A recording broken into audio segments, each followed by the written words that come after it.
கமலாவுக்கு வாழ்க்கை அவ்வளவு சுலபமாக இல்லை. ஏனெனில் அவளுடைய கணவன் தனபால் தினமும் குடித்துவிட்டு வந்து அவளை பல வழிகளில் துன்புறுத்தி கொண்டிருந்தான். சில சமயம் திட்டுவான், சில சமயம் அடிப்பான். அவன் எந்த வேலையும் செய்யாமல் சும்மாவே உட்கார்ந்து நாட்களை கழித்தான். இதனால் அவர்களின் வீட்டில் வறுமை தாண்டவம் ஆடியது. அதனால்தான் கமலா ஒரு வேலைக்காரியாக வேலை செய்ய வேண்டியிருந்தது. அவள் மதுரையில் ஒரு கடைக்காரரின் வீட்டில் வேலை செய்தாள். அந்த கடைக்காரரின் பெற்றோர்கள் இறந்து விட்டனர். அவனுக்கு திருமண வயது வந்திருந்தாலும் அவனுக்கு இன்னும் திருமணம் ஆகவில்லை. அதனால் அவன் தன் வீட்டில் தனியாகவே வசித்து வந்தான். மேலும் ஒரு சிறிய மளிகை கடை நடத்தி வந்தான்.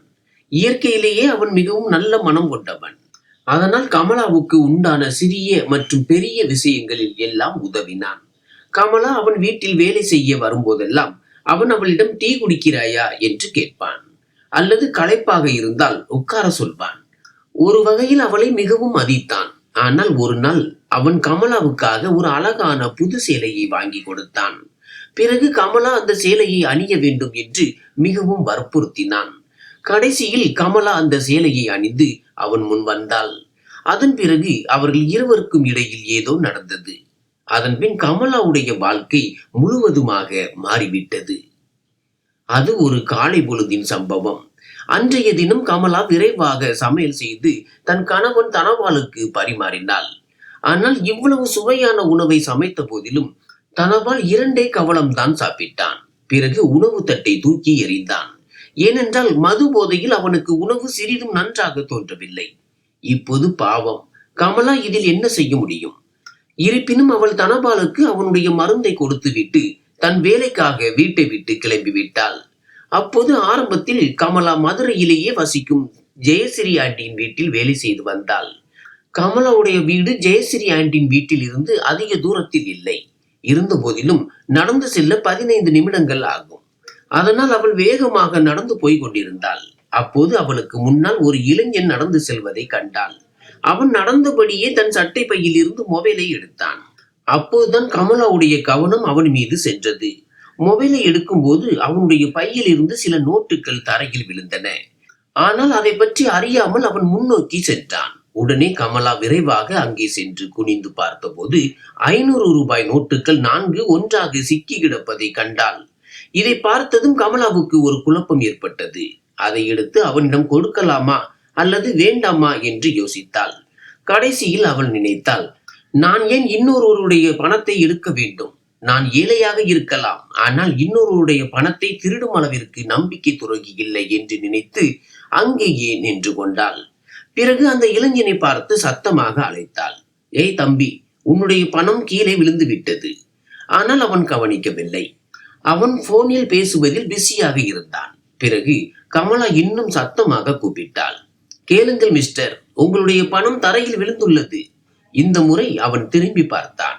அப்போது கமலா கையால் சைகை செய்து அந்த நோட்டுகளை காண்பித்து, இது உங்களுடைய பணம் தானே என்று கேட்டாள்.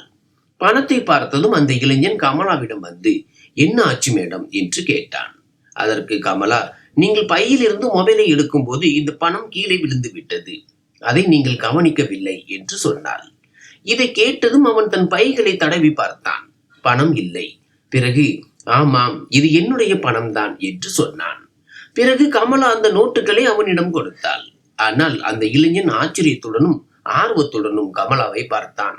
கமலா அங்கிருந்து கிளம்பும் போது அவன், மேடம் சற்று நில்லுங்கள் என்று கூப்பிட்டான். இதனால் கமலா அங்கேயே நின்று விட்டாள். பிறகு அவன், மேடம், உங்களுடைய நேர்மையை பார்த்து நான் மிகவும் மகிழ்ச்சி அடைந்தேன். ஏனென்றால் இப்போதெல்லாம் இப்படி சாலையில் கிடைக்கும் பணத்தை யாரும் திரும்பி தருவதில்லை. ஒருவேளை வேறு யாராவது இருந்திருந்தால் இந்த பணத்தை எடுத்துக்கொண்டிருப்பார்கள். எனக்கு தெரிந்திருக்கவும் வாய்ப்பில்லை. ஆனால் உங்களுடைய இந்த நேர்மையால் நான் மிகவும் ஈர்க்கப்பட்டேன். அதனால் உங்களுக்கு விருப்பம் இருந்தால் இதில் சில பணத்தை வைத்துக் கொள்ளுங்கள், எனக்கு மிகவும் மகிழ்ச்சியாக இருக்கும் என்று சொன்னான். இதற்கு கமலா சிரித்து கொண்டே, இல்லை இல்லை சார், இது உங்களுடைய பணம், உங்களிடமே இருக்கட்டும், இதை எடுத்துக்கொள்ள எனக்கு எந்த உரிமையும் இல்லை என்று சொன்னாள். பிறகு அவன் வற்புறுத்தினான்.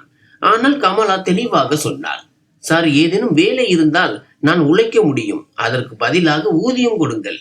ஆனால் சும்மா பணம் வாங்குவது எனக்கு சரியாக தோன்றவில்லை. இதற்கு அவன் சும்மா தலையசைத்தான். பிறகு கமலா தன்னுடைய வழியில் முன்னோக்கி சென்றாள். ஆனால் அந்த இளைஞன் கமலாவிடம் பேசிய விதம் அவளுடைய மனதை திருப்தியால் நிறைத்தது. அதனால் அவள் திரும்பி பார்த்தபோது அந்த இளைஞன் இன்னும் அவளையே பார்த்தவாறு அங்கேயே நின்று கொண்டிருந்தான். இவை எல்லாவற்றின் காரணமாக அன்றைய தினம் கமலா ஜெயஸ்ரீ ஆண்டின் வீட்டிற்கு செல்ல சிறிது தாமதமானது. அதனால் அவள் விரைவாக நடந்து அவர்கள் வீட்டிற்கு சென்றாள். அப்போது ஜெயஸ்ரீ ஆண்டி வீட்டில் தான் இருந்தார். ஆனால் அவருடைய கவனம் இன்னும் கமலா மீது இல்லை. உடனே கமலா துடைப்பத்தை எடுத்து முற்றத்தை சுத்தம் செய்ய ஆரம்பித்தாள். முற்றத்தை துடைத்த பிறகு அவள் வீட்டிற்குள் சென்றாள். அப்போது ஜெயஸ்ரீ ஆண்டி அவளை பார்த்தாள். கோபத்துடன், என்ன கமலா, இப்போதுதான் வந்திருக்கிறாய்? இவ்வளவு நேரமாகிவிட்டது. வெளியே பெருக்கி வைத்தாயா இல்லையா? சரி, சீக்கிரம் வீட்டில் உள்ள வேலைகளை முடி என்று சொன்னாள். இதற்கு கமலா அமைதியாக, ஆமாம் ஆண்டி, இப்போதே வேகமாக வேலை செய்கிறேன் என்று சொன்னாள். ஆனால் அப்போது ஜெயஸ்ரீ ஆண்டி கோபத்துடன், என்னை முட்டாளாக்காதே கமலா, ஒன்று தாமதமாக வருகிறாய், அது மட்டுமில்லாமல் எனக்கு சொல்லிக் கொடுக்க வேறு வருகிறாயா என்று சொல்லி தேவையில்லாமல் கமலாவை சத்தம் போட ஆரம்பித்தாள்.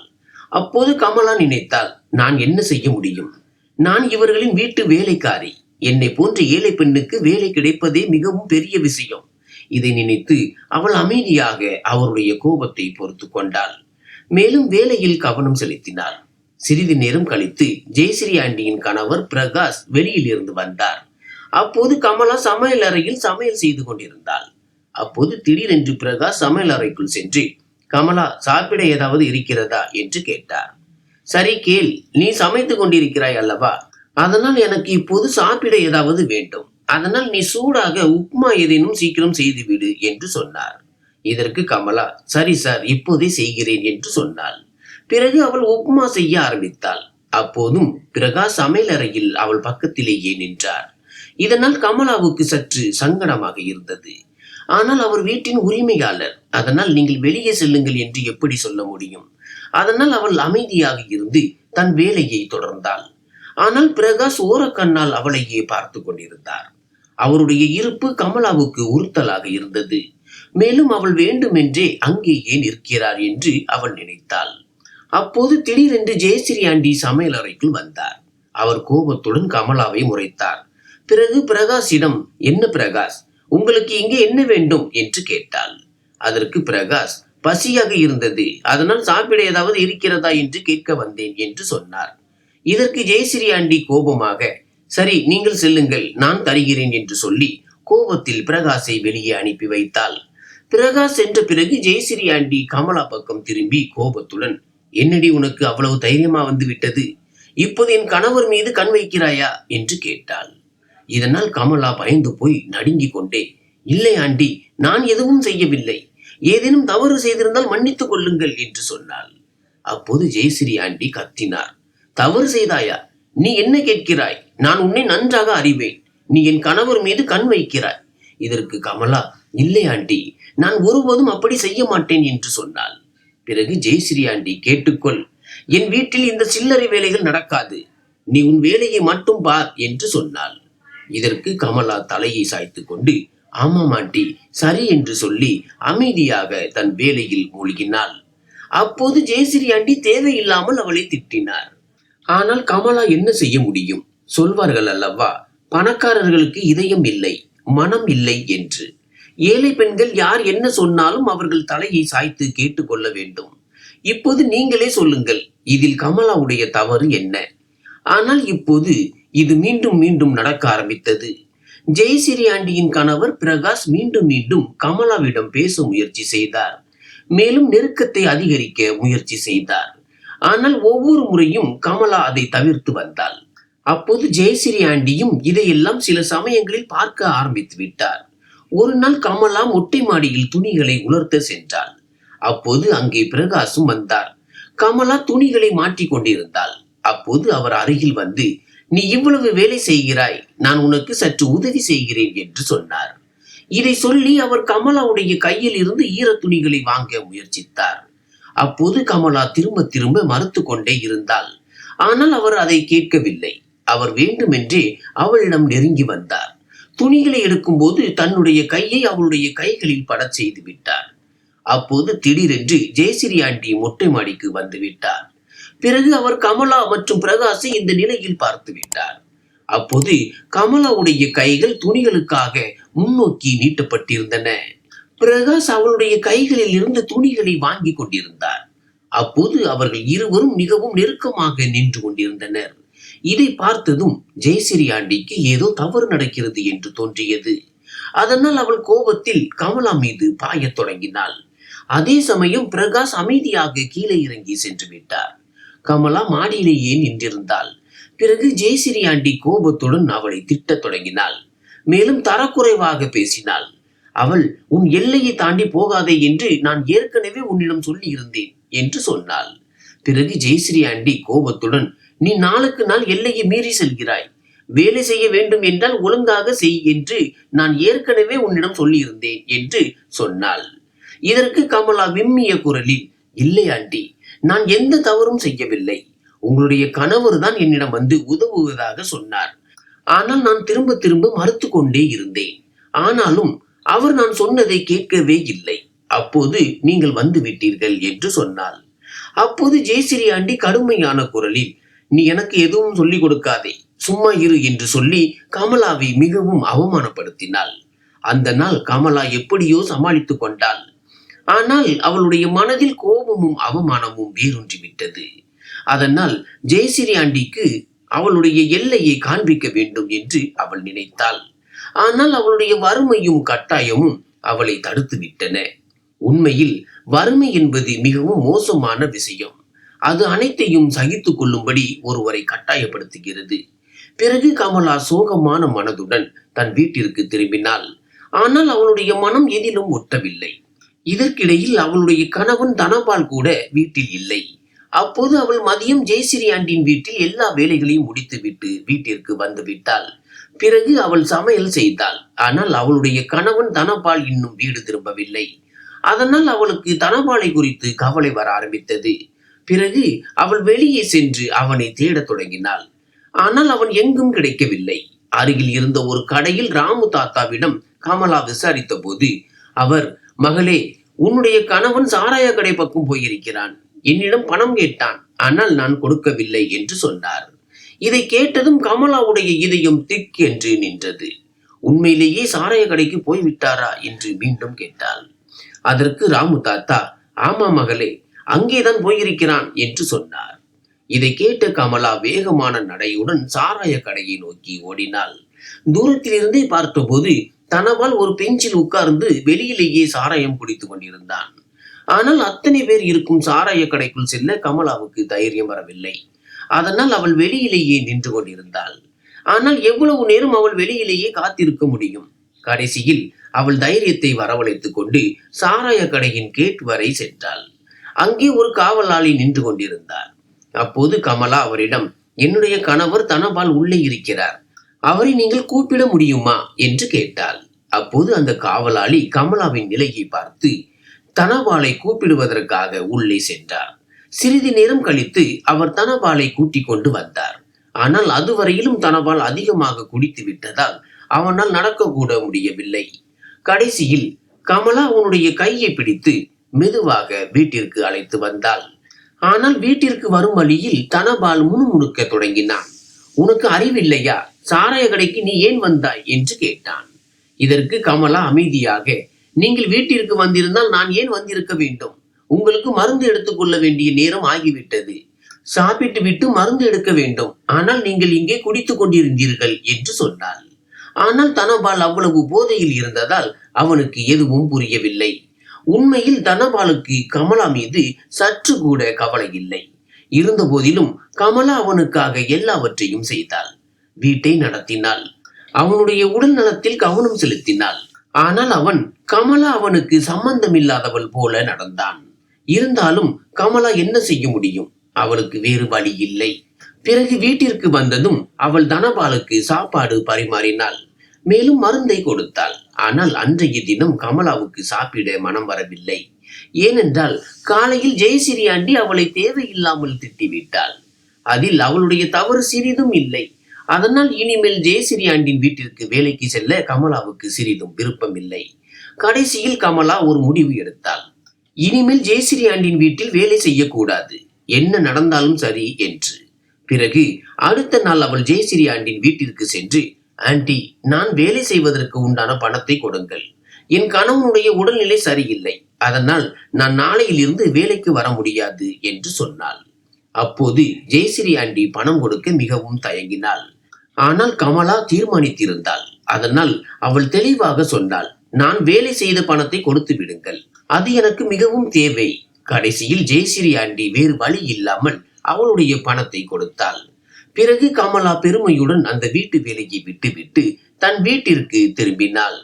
ஆனால் இனிமேல் என்ன நடக்கும் என்ற கேள்வி அவளை திரும்ப திரும்ப தொந்தரவு செய்தது. ஏனென்றால் இனிமேல் புதிய வேலை எங்கே கிடைக்கும் என்ற கவலை அவளை பிடித்து கொண்டது. இதன் பிறகு அவள் தினமும் வேலை தேடி அலைந்தாள். ஆனால் கமலாவுக்கு எங்கும் வேலை கிடைக்கவில்லை. அது மட்டுமில்லாமல் தனபாலுடைய தினசரி நாடகம் வேறு இருந்தது. அவனுக்கு பலவிதமான போதை பழக்கங்கள் இருந்தன. இளமையிலிருந்தே அதில் சிக்கி இருந்தான். அதனால் இந்த இளம் வயதிலேயே அவனை பலவிதமான நோய்கள் சூழ்ந்து கொண்டன. ஆனால் அவன் திருந்தவே இல்லை. கமலா அவனுக்காக இரவு பகல் உழைத்தாள். ஆனால் அவனுக்கு தன்னை பற்றியோ கமலாவை பற்றியோ கவலை இல்லை. இருந்தாலும் கமலா அவனுடைய மருந்துக்காகவும் வீட்டு செலவுக்காகவும் தினமும் வேலை தேடி வெளியே புறப்படுவாள். ஆனால் எதுவும் கைக்கு கிடைக்கவில்லை. இப்படியே பார்த்து கொண்டே இருக்க கிட்டத்தட்ட 2 மாதங்கள் கடந்துவிட்டன. ஆனால் கமலா இன்னும் வீட்டில் தான் உட்கார்ந்து இருந்தாள். அவள் கொஞ்சம் சேமித்து வைத்திருந்த பணமும் இப்போது தீர்ந்துவிடும் நிலையில் இருந்தது. அதனால் இனிமேல் என்ன நடக்கும், எப்படி நடக்கும் என்ற கவலை அவளை எந்நேரமும் தொந்தரவு செய்தது. ஒரு நாள் காலை 9 மணி அளவில் அவளுடைய பக்கத்து வீட்டுக்காரர் லீலா ஆண்டி வந்து, கமலா, நீ வேலை தேடிக் கொண்டிருக்கிறாய் அல்லவா என்று கேட்டாள். இதற்கு கமலா ஆர்வத்துடன், ஆமாம் ஆண்டி, பல நாட்களாக தேடிக்கொண்டிருக்கிறேன் என்று சொன்னாள். அதற்கு லீலா ஆண்டி, பார், நம்ம காலனிக்கு அருகில் கௌசல்யா ஸ்டோர் என்று ஒன்று உள்ளது அல்லவா, அங்கே ஒரு இளைஞன் இருக்கிறான். அவன் பெயர் சங்கர். அவனுடைய வீட்டில் வேலை இருக்கிறது. அவன் தன் ஜெனரல் ஸ்டோரை நடத்தி கொண்டிருக்கிறான். ஆனால் அவன் தனியாகத்தான் இருக்கிறான். அதனால் தான் அவனுக்கு வீட்டை பார்த்து கொள்ள ஒரு உழைப்பாளியும் நம்பிக்கையான பெண்ணும் தேவைப்படுகிறாள். சம்பளமும் நன்றாக கிடைக்கும். நீ தயாராக இருந்தால் சொல் என்று சொன்னாள். இதற்கு கமலா உடனே, ஆமாம் ஆண்டி, நான் தயார். எப்படியும் நான் வேலை தேடிக்கொண்டுதான் இருக்கிறேன். இந்த வேலை கிடைத்தால் மிகவும் நன்றாக இருக்கும் என்று சொன்னாள். பிறகு லீலா ஆண்டி தன் போனை எடுத்து, அப்படியானால் நான் சங்கரிடம் பேசட்டுமா என்று கேட்டாள். கமலா, ஆமாம் ஆண்டி, அவசியம் பேசுங்கள் என்று சொன்னாள். பிறகு லீலா ஆண்டி உடனே நம்பரை டயல் செய்து போனை ஸ்பீக்கரில் வைத்து பேச தொடங்கினாள். அப்போது எதிர்முனையிலிருந்து, சரி, அனுப்பி வையுங்கள் என்ற குரல் கேட்டது. இந்த குரல் கமலாவுக்கும் கேட்டது. பிறகு லீலா ஆண்டி, பார் கமலா, உனக்கு கௌசல்யா ஸ்டோர் தெரியும் அல்லவா என்று கேட்டாள். அதற்கு கமலா, ஆமாம் ஆண்டி, நன்றாக தெரியும். நான் அடிக்கடி அங்கே செல்வதுண்டு என்று சொன்னாள். பிறகு லீலா ஆண்டி சொன்னால், அப்படியானால் கேள், அங்கே மூலையில் இருக்கும் சிவன் கோயில் அருகில் ஒரு ஜெனரல் ஸ்டோர் இருக்கிறது. அங்கேதான் சங்கருடைய வீடு இருக்கிறது. மேலே ஒரு பலகையில் சாரதா ஜெனரல் ஸ்டோர் என்று எழுதியிருக்கும். அங்கேதான் உனக்கு வேலை என்று சொன்னாள். இதற்கு கமலா, ஆமாம் ஆண்டி, அந்த கடையை நான் பார்த்திருக்கிறேன் என்று சொன்னாள்.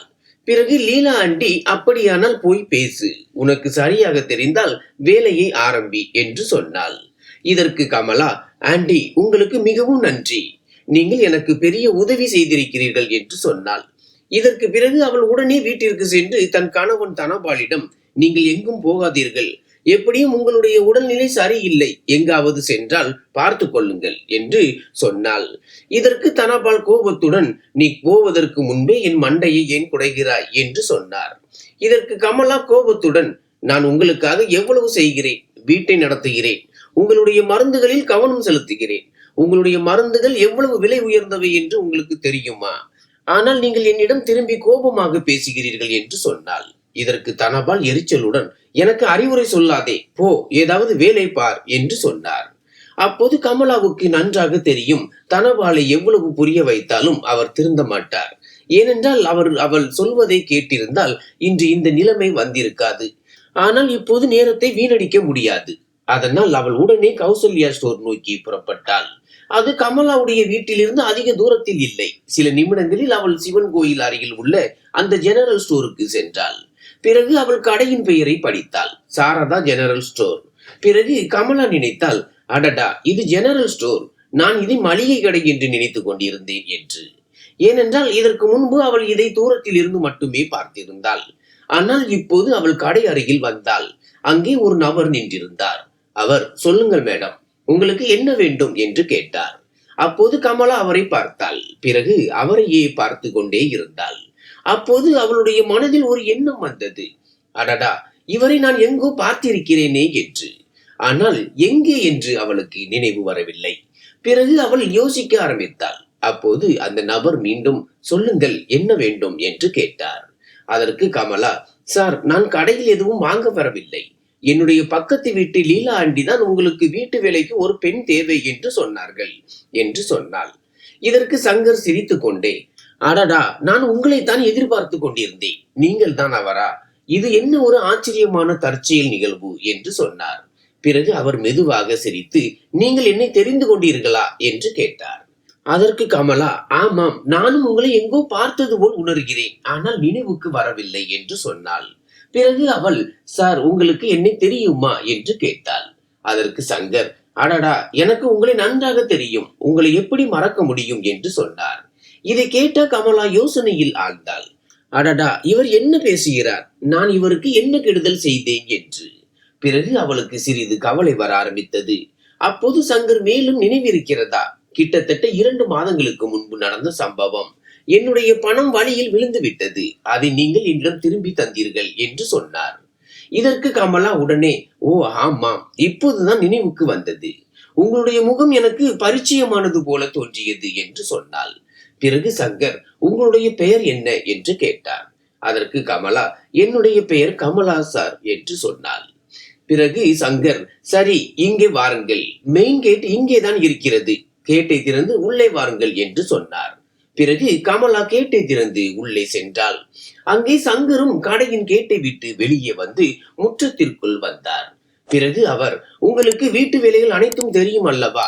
அதாவது சமையல் செய்வது, துணி துவைப்பது, பாத்திரங்கள் சுத்தம் செய்வது, தரையை துடைப்பது போன்றவை என்று கேட்டார். அதற்கு கமலா, ஆமாம் சார், எனக்கு எல்லா வீட்டு வேலைகளும் தெரியும். நான் இதற்கு முன்பு பல இடங்களில் இப்படி வேலை செய்திருக்கிறேன் என்று சொன்னாள். பிறகு சங்கர், சரி, இனிமேல் உங்களுடைய வேலை இந்த வீட்டில் இருக்கும். மேலும் உங்களை கமலா என்று கூப்பிடுவது சரியாக இருக்கும் அல்லவா என்று கேட்டார்.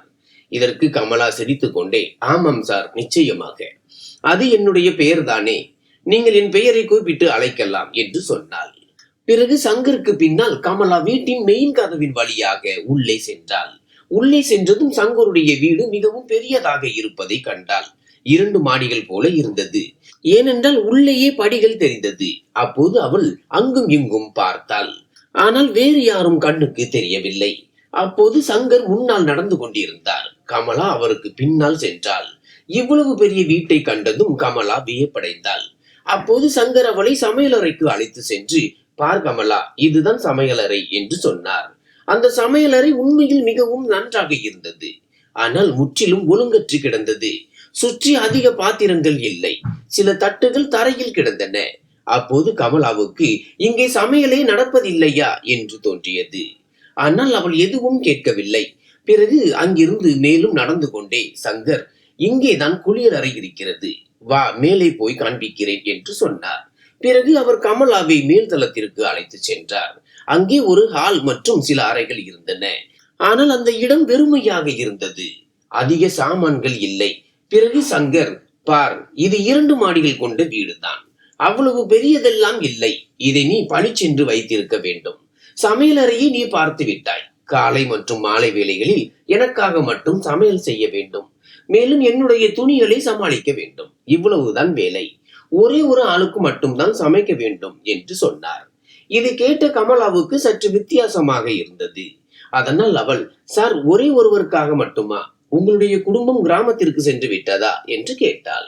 அதற்கு சங்கர் தெளிவாக, இல்லை இல்லை கமலா, எனக்கு குடும்பமே இல்லை, நான் தனியாக இருக்கிறேன் என்று சொன்னார். அப்போது அவர் இதை கூறிய போது அவருடைய முகத்தில் சற்று சோகம் தெரிந்தது. ஆனால் அவர் இதை பற்றி மேலும் எதுவும் சொல்லவில்லை. அப்போது மதியம் 12 மணி ஆகிவிட்டது. அதனால் சங்கர், கமலா, என்னுடைய காலை உணவு முடிந்து விட்டது. எப்படியும் நான் வெளியில் தான் சாப்பிட்டு வந்தேன். ஆனால் இப்போது வெளியில் சாப்பிட்டு அலுத்து போய்விட்டேன். முதலில் நான் ஆன்லைனில் ஆர்டர் செய்வேன். ஆனால் இப்போது நீங்கள் இங்கே வேலை செய்ய வந்தால் இனிமேல் வீட்டிலேயே சமையல் நடக்கும் என்று சொன்னார். பிறகு சங்கர், சரி நீங்கள் எப்போதிலிருந்து வேலையை ஆரம்பிப்பீர்கள் என்று கேட்டார். அதற்கு கமலா, சார் நீங்கள் சொல்லுங்கள், நீங்கள் எப்போது சொன்னாலும் அப்போதிலிருந்தே நான் ஆரம்பித்து விடுவேன் என்று சொன்னாள். இதற்கு சங்கர், சரி உங்களுக்கு சரியாக தெரிந்தால் இன்றிலிருந்தே வேலையை ஆரம்பித்து விடுங்கள் என்று சொன்னார். இதற்கு கமலா உடனே ஆமாம் சார், சரி என்று பதிலளித்தாள். பிறகு சங்கர், பார், நீங்கள் சமையலறையை பார்த்து விட்டீர்கள். இப்போது சமையல் செய்வதற்கு என்னென்ன பொருட்கள் தேவைப்படுமோ அதற்கு ஒரு லிஸ்ட் போட்டு என்னிடம் கொடுங்கள். என்ன தேவையோ அதை நான் உடனே வரவழைத்து விடுகிறேன். இப்போதைக்கு வீட்டையும் சமையலறையும் பெருக்கி துடைத்து விடுங்கள் என்று சொன்னார். இதற்கு கமலா சரி சார் என்று சொன்னாள். இதன் பிறகு சங்கர் தன் கடைக்கு சென்று விட்டார். அவருடைய கடைக்கு பின்னால் ஒரு வழி இருந்தது. அதன் வழியாக அவர் வீட்டிற்கும் கடைக்கும் இடையில் எளிதாக வந்து செல்ல முடியும். இங்கே கமலா வீட்டில் பெருக்கி சுத்தம் செய்தாள். அப்போது மேஜை மீது ஒரு நோட்டு புத்தகமும் பேனாவும் கிடந்தது. அதனால் அவள் நோட்டு புத்தகத்தின் கடைசி பக்கத்தில் சமையலுக்கு தேவையான சாமான்களின் பட்டியலை எழுத தொடங்கினாள். அவள் சமையலறையை பார்த்தபோது சமையல் சாமான்கள் குறைவாகவே இருந்தன. ஆனால் அவசியமான பொருட்கள் இல்லாமல் இருந்தது. அதனால் கமலா அவற்றை எல்லாம் எழுதினாள். பிறகு அவள் வீட்டில் இருந்தே சங்கரை சார் சார் என்று கூப்பிட்டாள். அதற்கு சங்கர் ஆமாம் கமலா, இருங்கள் வருகிறேன் என்று பதிலளித்தார். பிறகு அவர் வாடிக்கையாளர்களை அனுப்பிவிட்டு விரைவாக வீட்டிற்கு வந்தார். அப்போது கமலா அவரிடம் லிஸ்டை கொடுத்தாள். பிறகு சங்கர் லிஸ்டை பார்த்து, அடடா, இவ்வளவு குறைந்த நேரத்தில் நீங்கள் இவ்வளவு அருமையான லிஸ்டை தயாரித்து விட்டீர்கள். மேலும் உங்களுடைய கையெழுத்தும் மிகவும் அழகாக இருக்கிறது என்று சொன்னார். அப்போது சங்கருடைய புகழ்ச்சியை கேட்டு கமலாவுடைய மனம் மகிழ்ச்சியால் நிறைந்தது. ஏனென்றால் அன்றாட வாழ்வில் யாரும் அவளை புகழவில்லை. மாறாக அவளுக்கு தாக்குதல்கள் மட்டுமே கிடைத்தன, அல்லது மக்கள் அவளை குறைவாக மதிப்பிட்டார்கள். அப்போது சங்கர், சரி நீங்கள் இப்போது போகலாம், நாளை மீண்டும் வாருங்கள். ஆனால் எப்போது வந்து எப்போது செல்வீர்கள் என்று சொல்லுங்கள் என்று கேட்டார். அதற்கு கமலா, சார் நான் மாலை 4 மணிக்கு வந்து 8-9 மணி வரை இருப்பேன். அதன் பிறகு நான் வீட்டிற்கு செல்ல வேண்டும். காலையில் 9 மணி முதல் 1 மணி வரை வேலை செய்துவிட்டு சென்று விடுவேன் என்று சொன்னாள். இதற்கு சங்கர், சரி, இந்த நேரம் மிகவும் சரியாக இருக்கிறது, எந்த பிரச்சனையும் இல்லை என்று சொன்னார். இதை பேசி முடித்துவிட்டு கமலா தன் வீட்டிற்கு திரும்பினாள். வீட்டிற்கு சென்றபோது கடிகாரத்தில் 2 மணி ஆகிவிட்டது. வீட்டிற்கு வந்ததும் அவள் அன்றாட வேலையில் மூழ்கினாள். ஆனால் இன்று அவள் மிகவும் மகிழ்ச்சியாக இருந்தாள். சிறிது நேரம் கழித்து அவளுடைய கணவன் தனபால் வெளியில் இருந்து வந்தார். அப்போது கமலா அவரை கண்டபோது அவர் மீண்டும் போதையில் இருந்தார். ஒருவேளை யாராவது அவருக்கு பணம் கொடுத்திருக்கலாம். அப்போது கமலா அவரிடம் பேசுவதை தவிர்த்தாள். மேலும் சமையல் செய்ய ஆரம்பித்தாள். ஏனென்றால் இன்று சமையல் செய்ய தாமதமாகிவிட்டது. மேலும் அவளுக்கு பசியும் எடுத்தது. அப்போது சமையல் செய்யும் போது திடீரென்று அவளுக்கு ஒரு நினைவு வந்தது. அடடா, நான் பணத்தை பற்றி பேச மறந்துவிட்டேனே, மாத சம்பளம் எவ்வளவு என்று முடிவு செய்யவே இல்லையே என்று. இதை நினைத்து அவளுக்கு சற்று கவலை வர ஆரம்பித்தது. பிறகு அவள் நினைத்தால், பரவாயில்லை, நாளை பணத்தை பற்றி உறுதிப்படுத்திக் கொள்கிறேன். இதனால் பிறகு எந்த சண்டையும் வராது. அடுத்த நாள் கமலா காலையில் சீக்கிரம் எழுந்து தயாராகி சரியாக 8 மணிக்கு சங்கரின் வீட்டிற்கு சென்றாள். அப்போது கடை இன்னும் மூடப்பட்டு இருந்தது. அதனால் அவள் கேட் வழியாக உள்ளே சென்றாள். அப்போது கதவு திறந்திருந்தது. இருந்தாலும் அவள் தட்டினாள். அப்போது சங்கர் உடனே கதவருகே வந்து, நல்லது, நீங்கள் வந்து விட்டீர்கள், நான் உங்களுக்காகத்தான் காத்திருந்தேன் என்று சொன்னார். இன்று சங்கர் சாதாரணமாக டி ஷர்ட் மற்றும் நைட் பேண்ட் மட்டுமே அணிந்திருந்தார். இதனால் அவர் மிகவும் இளமையாக தெரிந்தார். ஆனால் கமலா, நான் ஏன் இந்த விஷயங்களில் கவனம் செலுத்த வேண்டும் என்று நினைத்தாள். பிறகு அவள் உள்ளே சென்று தன் வேலையில் மூழ்கினாள். சங்கர் அதுவரையிலும் ஹாலில் சோபாவில் உட்கார்ந்திருந்தார். கொஞ்சம் வேலைகளை முடித்த பிறகு கமலா சமையல் அறையில் காலை உணவு தயாரிக்க ஆரம்பித்தாள். அவள் ஏற்கனவே சங்கரிடம் காலை உணவுக்கு என்ன செய்ய வேண்டும் என்று கேட்டுவிட்டாள். ஆனால் அப்போது கமலாவுக்கு சம்பளத்தை பற்றி பேச வேண்டியிருந்தது. அதனால் அவள் சமையல் அறையிலிருந்து ஹாலுக்கு சென்றாள். அங்கே சங்கர் சோபாவில் உட்கார்ந்திருந்தார். அங்கே சென்று கமலா, சார் உங்களிடம் ஒரு விஷயம் பேச வேண்டும் என்று சொன்னாள். அதற்கு சங்கர், ஆமாம் சொல்லுங்கள் என்று சொன்னார். அதற்கு கமலா, சார் நாம் சம்பளத்தை பற்றி பேசவே இல்லையே, நேற்று அவசரத்தில் எனக்கும் ஞாபகம் வரவில்லை. அதனால் மாத சம்பளம் எவ்வளவு என்று சொன்னால் சரியாக இருக்கும் என்று சொன்னாள். இதற்கு சங்கர், சரி சொல்லுங்கள், ஒரு மாதத்திற்கு நீங்கள் எவ்வளவு எடுப்பீர்கள் என்று கேட்டார். அதற்கு கமலா, இல்லை சார், நீங்களே சொல்லுங்கள், நான் உங்களுடைய வீட்டில் வேலை செய்கிறேன், மேலும் நான் என்னுடைய வேலை நேரத்தையும் சொல்லி இருக்கிறேன். அதனால் பணத்தை பற்றி நீங்களே முடிவு செய்து கொள்ளுங்கள் ப்ளீஸ். நான் இவ்வளவுதான் சொல்வேன். நான் எல்லா வேலைகளையும் நன்றாக பார்த்துக் கொள்வேன். என்னுடைய வேலை குறித்து உங்களுக்கு எந்த குற்றச்சாட்டுகளும் வராது என்று சொன்னாள். இதற்கு சங்கர் சிரித்துக் கொண்டே, அடடா, எவ்வளவு அழகாக ஆங்கிலம் பேசுகிறீர்கள் நீங்கள் என்று சொன்னார். இதற்கு கமலா வெட்கப்பட்டு மெதுவாக சிரித்து தலையை சாய்த்து கொண்டாள். பிறகு சங்கர், சரி, நீங்கள் இதற்கு முன்பு வேலை செய்த இடத்தில் எவ்வளவு சம்பளம் கிடைத்தது என்று கேட்டார். அதற்கு கமலா தெளிவாக, சார், உண்மையை சொல்ல வேண்டும் என்றால் எனக்கு மாதம் 8000 ரூபாய் கிடைத்தது என்று சொன்னாள். இதற்கு சங்கர், சரி, நான் உங்களுக்கு மாதம் 18,000 ரூபாய் கொடுப்பேன் என்று சொன்னார். இந்த சம்பளத்தை கேட்ட கமலா மனதிற்குள் நினைத்தால், அடடா, இவர் என்ன சொல்கிறார், 18,000 ரூபாயா? அப்போது சங்கர், 18,000 ரூபாய் சரியாக இருக்கும் அல்லவா என்று கேட்டார். இதற்கு கமலா உடனே, ஆமாம் ஆமாம் சார், மிகவும் சரியாக இருக்கும். முன்பு வேலை செய்த இடத்தில் வெறும் 8,000 ரூபாய் தான் கிடைத்தது. இப்போது நீங்கள் 10,000 ரூபாய் அதிகமாக கொடுக்கிறீர்கள். அதனால் நான் மனமு வந்து வேலை செய்வேன் என்று சொன்னாள். பிறகு சங்கர், ஆமாம், எனக்கு இதுதான் வேண்டும். நான் பல வேலைக்காரர்களை பார்த்திருக்கிறேன். சிலர் ஒழுங்காக வேலை செய்வதில்லை. எனக்கு சுத்தமான நல்ல வேலைதான் தேவை என்று சொன்னார். இதற்கு கமலா நம்பிக்கையுடன், சார், நான் உங்களுக்கு குறையே சொல்ல இடம் கொடுக்க மாட்டேன் என்று சொன்னாள். பிறகு சங்கர், சரி, நான் வெளியே ஹாலில் உட்கார்கிறேன். காலை உணவு தயாரானால் சொல்லிவிடுங்கள் என்று சொல்லி அவர் வெளியே சென்று விட்டார். இதன் பிறகு கமலா காலை உணவு தயாரிப்பதில் மூழ்கினாள். அப்போது அவளுடைய மனதில் யோசனைகளின் அலை எழுந்தது. மாதம் 18,000 ரூபாய். இப்போது வீட்டின் பல பிரச்சனைகள் தீர்ந்துவிடும். ஒருவேளை கொஞ்சம் பணம் கூட மிச்சமாகலாம் என்று நினைத்து அவள் மகிழ்ச்சியுடன் சமையல் செய்ய ஆரம்பித்தாள். அப்போது அவள் வேகமாக பூரி மற்றும் உருளைக்கிழங்கு கூட்டு சமைத்து ஹாலில் சோபாவில் உட்கார்ந்திருந்த சங்கருக்கு பரிமாறினாள். பிறகு சங்கர் 2 பூரி சாப்பிட்டு, அடடா, உங்கள் கைமணம் மிகவும் அருமையாக இருக்கிறது. நீங்கள் செய்த பூரி மற்றும் கூட்டு எனக்கு மிகவும் பிடித்திருக்கிறது என்று சொன்னார். அப்போது கமலாவுக்கு இதை கேட்டதும் மிகவும் நன்றாக இருந்தது. அதனால் அவள், உண்மையிலேயே சார், மேலும் வேண்டுமானால் சொல்லுங்கள் என்று கேட்டாள். அதற்கு சங்கர், ஆமாம், தேவைப்பட்டால் கூப்பிடுவேன். இப்போது நான் நிதானமாக சாப்பிடுகிறேன் என்று சொன்னார். பிறகு கமலா சமையலறைக்கு திரும்பி வந்தாள். அவள் பூரி மற்றும் உருளைக்கிழங்கு கூட்டை ஒரு பாத்திரத்தில் மூடி வைத்தாள். மேலும் ஒரு சிறிய தட்டில் கொஞ்சம் பூரி மற்றும் கூட்டு எடுத்தாள். பிறகு ஹாலுக்கு சென்று சங்கரிடம் கேட்டாள், சார், மேலும் வேண்டுமா? அதற்கு சங்கர், இல்லை கமலா, எனக்கு வயிறு நிறைந்து விட்டது என்று சொன்னார். பிறகு கமலா, அப்படியானால் மீதமுள்ள பூரி மற்றும் கூட்டை நான் என்ன செய்யட்டும் என்று கேட்டாள்.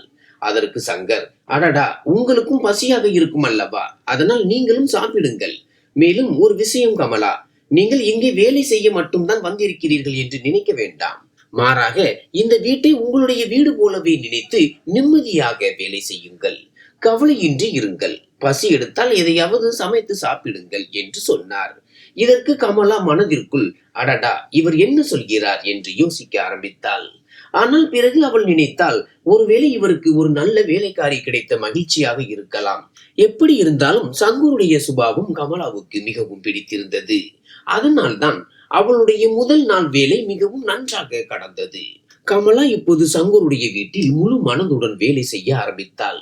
ஏனென்றால் சங்கர் தனியாகத்தான் இருந்தார். அதனால் சாப்பாடு அவனுக்காக மட்டும் செய்ய வேண்டும். அதனால் அதிக வேலை இல்லை.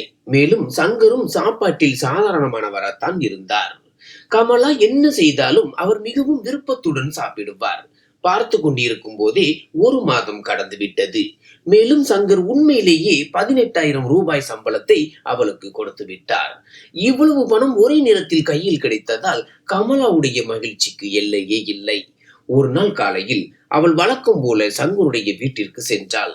அப்போது அவளுடைய வழக்கமாக இருந்தது, முதலில் வீட்டில் பெருக்கி துடைப்பது, பிறகு குளியலறையில் துணி துவைப்பது. அன்றைய தினமும் அவள் பெருக்கி முடித்துவிட்டு குளியலறைக்கு சென்றாள். அப்போது குளியலறையின் கதவு திறந்திருந்தது. அதனால் அவள் நேராக உள்ளே சென்று விட்டாள். ஆனால் உள்ளே சென்றதும் அவளுக்கு பெரிய அதிர்ச்சி ஏற்பட்டது. ஏனென்றால் சங்கர் அங்கே இருந்தார். அப்போது அவர் இடுப்பில் துண்டு மட்டுமே கட்டியிருந்தார். மேல் உடல் முழுவதும் திறந்திருந்தது. அவருடைய நிறம் வெள்ளையாக இருந்தது. மேலும் உடல் கவர்ச்சியாக இருந்தது. அதனால் கமலாவின் பார்வை ஒரு கணம் அவர் மீது நிலைத்தது. அப்போது சங்கர், அடடா கமலா, நீங்கள் திடீரென்று உள்ளே எப்படி வந்து விட்டீர்கள் என்று கேட்டார். இதற்கு கமலா பதற்றத்துடன், சாரி சார், சாரி, நீங்கள் உள்ளே இருக்கிறீர்கள் என்று எனக்கு தெரியாது. நான் சும்மாதான் வந்து விட்டேன் என்று சொல்லி அவள் விரைவாக வெளியே வந்து வேறு வேலையில் மூழ்கினாள். பிறகு சிறிது நேரம் கழித்து சங்கரும் வெளியே வந்தார். ஆனால் கமலா இப்போது அவரை பார்க்க துணியவில்லை. சங்கரும் அவளிடம் எதுவும் சொல்லவில்லை. பிறகு சிறிது நேரம் கழித்து சங்கர் துணி மாற்றிக்கொண்டு தன்னுடைய கடைக்கு சென்று விட்டார். பிறகு மதியம் சாப்பாடு தயாரானது. எப்போதும் போல கமலா சங்கரை சாப்பிட அழைத்தாள். அப்போது சங்கர் கடையை மூடிவிட்டு 1 மணிக்கு சாப்பிட வந்தார். பிறகு கமலா அவருக்கு தட்டில் பரிமாறினாள். அவர் மேஜையில் உட்கார்ந்து சாப்பிட ஆரம்பித்தார். இருப்பினும் கமலாவுக்கு இன்னும் கொஞ்சம் வேலை பாக்கி இருந்தது. ஏனென்றால் தரையை துடைக்க வேண்டியிருந்தது. அதனால் அவள் வேகமாக தரையை துடைப்பதற்கான துணியை எடுத்து வேலையில் தீவிரமாக இறங்கினாள். அங்கே சங்கர் ஹாலில் டிவி பார்த்து கொண்டே சாப்பிட்டுக் கொண்டிருந்தார். இங்கே கமலா முழங்காலில் உட்கார்ந்து தரையை துடைத்துக் கொண்டிருந்தாள். அப்போது அவளுடைய பார்வை திடீரென்று சங்கரின் மீது சென்றது. அவர் அவளையே உற்று பார்த்து கொண்டிருந்தார். இதை பார்த்த கமலா வேகமாக பார்வையை திருப்பி தன் வேலையில் கவனம் செலுத்த ஆரம்பித்தாள். ஆனால் அவர் திரும்ப திரும்ப டிவியை பார்த்தார். பிறகு அவளை பார்த்தார். அப்போதுதான் கமலாவுடைய கவனம் தன் மீது சென்றது. அவள் பார்த்தபோது அவளுடைய சேலையின் முந்தானை சிறிது விலகி இருந்தது. அதனால் கமலா உடனே தன்னுடைய முந்தானையை சரி செய்து கொண்டு ஒழுங்காக உட்கார்ந்து தரையை துடைக்க ஆரம்பித்தாள். அப்போது சங்கருக்கும் இது புரிந்துவிட்டது. அதனால் அவர் உடனே தன்னுடைய பார்வையை திருப்பி டிவியில் கவனம் செலுத்த ஆரம்பித்தார்.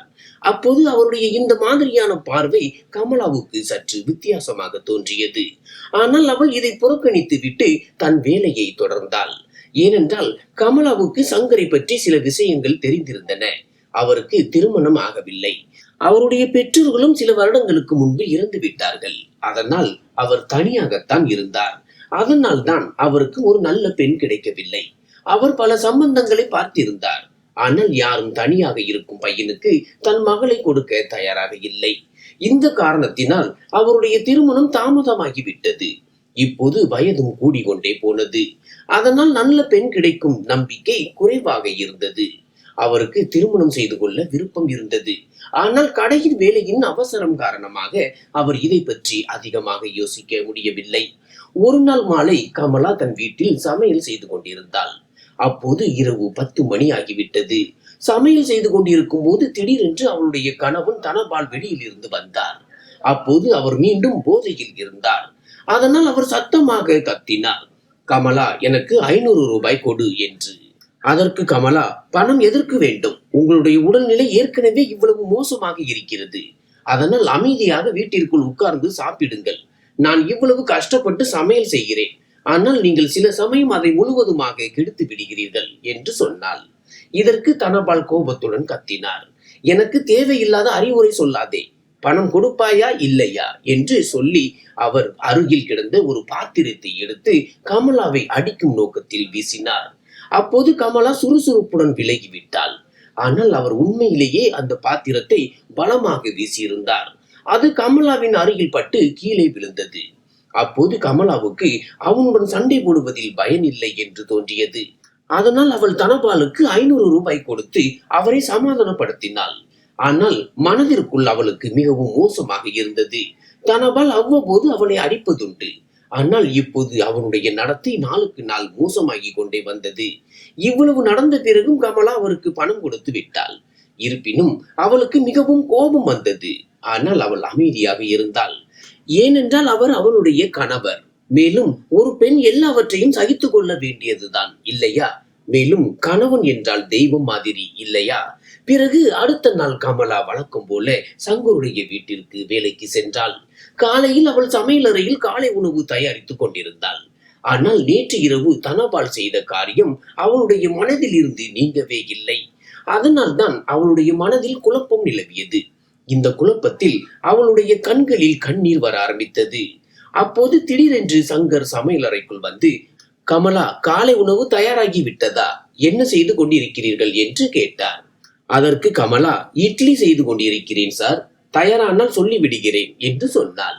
அப்போது பேசும்போது சங்கருடைய கவனம் கமலாவுடைய முகத்தின் மீது சென்றது.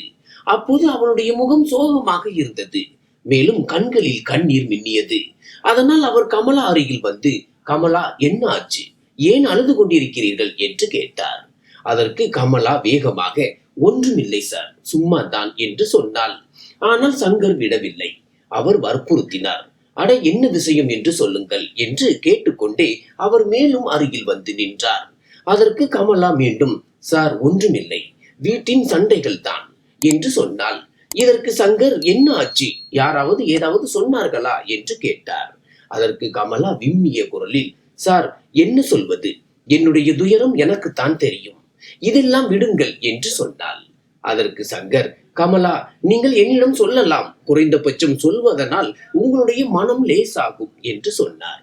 இதை கேட்ட கமலா தன்னை கட்டுப்படுத்த முடியவில்லை. பிறகு கமலா சங்கரிடம் தன்னுடைய வருத்தத்தை சொல்ல ஆரம்பித்தாள். சார், திருமணமானதில் இருந்தே என் கணவருடைய நடத்தை மிகவும் மோசமாக இருக்கிறது. திருமணத்திற்கு முன்பிருந்தே அவருக்கு சாராயம் மற்றும் வேறு சில கெட்ட பழக்கங்கள் இருந்தன. இதன் காரணமாக அவருக்கு பலவிதமான நோய்கள் வந்துவிட்டன.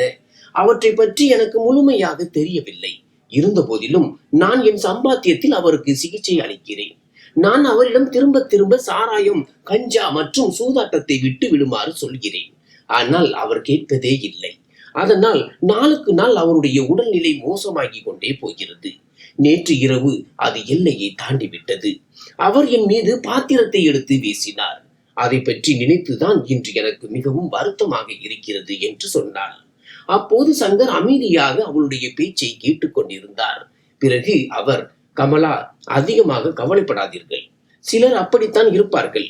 அதனால் நீங்கள் அவரிடம் சண்டையிட முயற்சி செய்யாதீர்கள். உங்களுக்கு ஏதாவது தேவை என்றால், ஏதாவது உதவி வேண்டுமானால் தயங்காமல் என்னிடம் சொல்லுங்கள். மேலும் உங்களுடைய சம்பளம் 18,000 ரூபாய் என்றால் நான் அதை கொடுக்க மாட்டேன் என்று நினைக்காதீர்கள். மேலும் ஏதாவது உங்களுக்கு தேவை என்றால் சொல்லுங்கள். கடையில் இருந்து என்னென்ன பொருட்கள் தேவையோ அதையும் எடுத்துக்கொள்ளலாம். பணம் கொடுக்க வேண்டியதில்லை என்று சொன்னார். அப்போது சங்கருடைய இந்த கருணை மிக்க வார்த்தைகளால் கமலாவுடைய மனம் சிறிது லேசானது. ஏனென்றால் அவர் அவ்வளவு அன்புடன் பேசியதால் கமலாவுக்கு அவர் மீதுள்ள மரியாதை மேலும் அதிகரித்தது. எப்படியும் பல வருடங்களுக்கு பிறகு ஒருவர் அவளிடம் இவ்வளவு அன்புடன் பேசினார். அதனால் தான் அவளுடைய கண்ணீர் நிற்கவில்லை, அது தாரையாக பாய்ந்தது. அப்போது சங்கர் இதை பார்த்து, அட கமலா, இவ்வளவு அழாதீர்கள், எனக்கு வருத்தமாக இருக்கிறது என்று சொன்னார். ஆனால் கமலாவின் கண்ணீர் நிற்கவே இல்லை. ஏனென்றால் அப்போது அவள் தன்னுடைய கட்டுப்பாட்டில் இல்லை. அப்போது சங்கர் அவள் அருகில் சென்றார். அவள் சமையலறை மேஜை மீது வைத்திருந்த கையின் மேல் மெதுவாக தன்னுடைய கையை வைத்தார். பிறகு அவர், கமலா, நீங்கள் இவ்வளவு பலவீனமாக இருக்காதீர்கள், எல்லாம் சரியாகிவிடும். நீங்கள் இவ்வளவு உழைக்கிறீர்கள், இரவு பகல் வேலை செய்கிறீர்கள், அதனால் நிச்சயம் ஏதாவது நல்லது நடக்கும். உங்களுடைய கணவரும் சரியாகி விடுவார். அதனால் நீங்கள் இவ்வளவு கவலைப்படாதீர்கள். கண்ணீர் வடித்து உங்களுக்கு நீங்களே கஷ்டத்தை கொடுத்து கொள்ளாதீர்கள் என்று சொன்னார். அப்போது சங்கருடைய வார்த்தைகளால் கமலாவுக்கு மிகவும் ஆறுதல் கிடைத்தது. பிறகு அவள் அவரை நோக்கி திரும்பினாள். அப்போது சங்கர் அவளுடைய தோள் மீது கையை வைத்தார். அப்போது கமலா தன்னை கட்டுப்படுத்த முடியாமல் தன்னுடைய தலையை சங்கரின் தோள் மீது வைத்து விட்டாள். பிறகு அவள் விம்மிய குரலில் எதையோ சொல்ல ஆரம்பித்தாள். அந்த பொழுது மிகவும் உணர்ச்சி பூர்வமாக மாறிவிட்டது. அப்போது கமலாவுடைய கண்ணீர் துளிகள் சங்கருடைய சட்டை மீது விழுந்தன. அப்போது திடீரென்று அவளுக்கு இந்த எண்ணம் வந்து அவள் உடனே விலகி சென்றாள். பிறகு அவள், சார், மன்னித்து விடுங்கள், என்னுடைய கண்ணீரால் உங்களுடைய சட்டை கெட்டுவிட்டது என்று சொன்னாள். இதற்கு சங்கர் சிரித்து கொண்டே, அட பைத்தியமே, என்ன சொல்கிறாய்? என்னுடைய சட்டை உங்களுடைய கண்ணீரை விட பெரியது இல்லையே. மேலும் கமலா, நீங்கள் தனியாக இருக்கிறீர்கள் என்று நினைக்காதீர்கள். உங்களுக்கு எப்போது தனிமை உணர்வு வந்தாலோ, ஏதாவது சொல்ல வேண்டும் என்றாலோ, மனதை லேசாக்க வேண்டும் என்றாலோ நான் எங்கே இருக்கிறேன். அதனால் உங்களை தனியாக நினைக்காதீர்கள் என்று சொன்னார். அப்போது சங்கருடைய இந்த வார்த்தைகள் கமலாவுக்கு பெரிய தைரியத்தை கொடுத்தது. அப்போது அவளுடைய மனபாரம் லேசாகிவிட்டது. மேலும் இப்போது அவள் தன் மனதில் நிம்மதியை உணர்ந்தாள். பிறகு சங்கர் கமலாவின் கன்னங்களில் வடிந்த கண்ணீரை மெதுவாக தன் கைகளால் துடைத்தார்.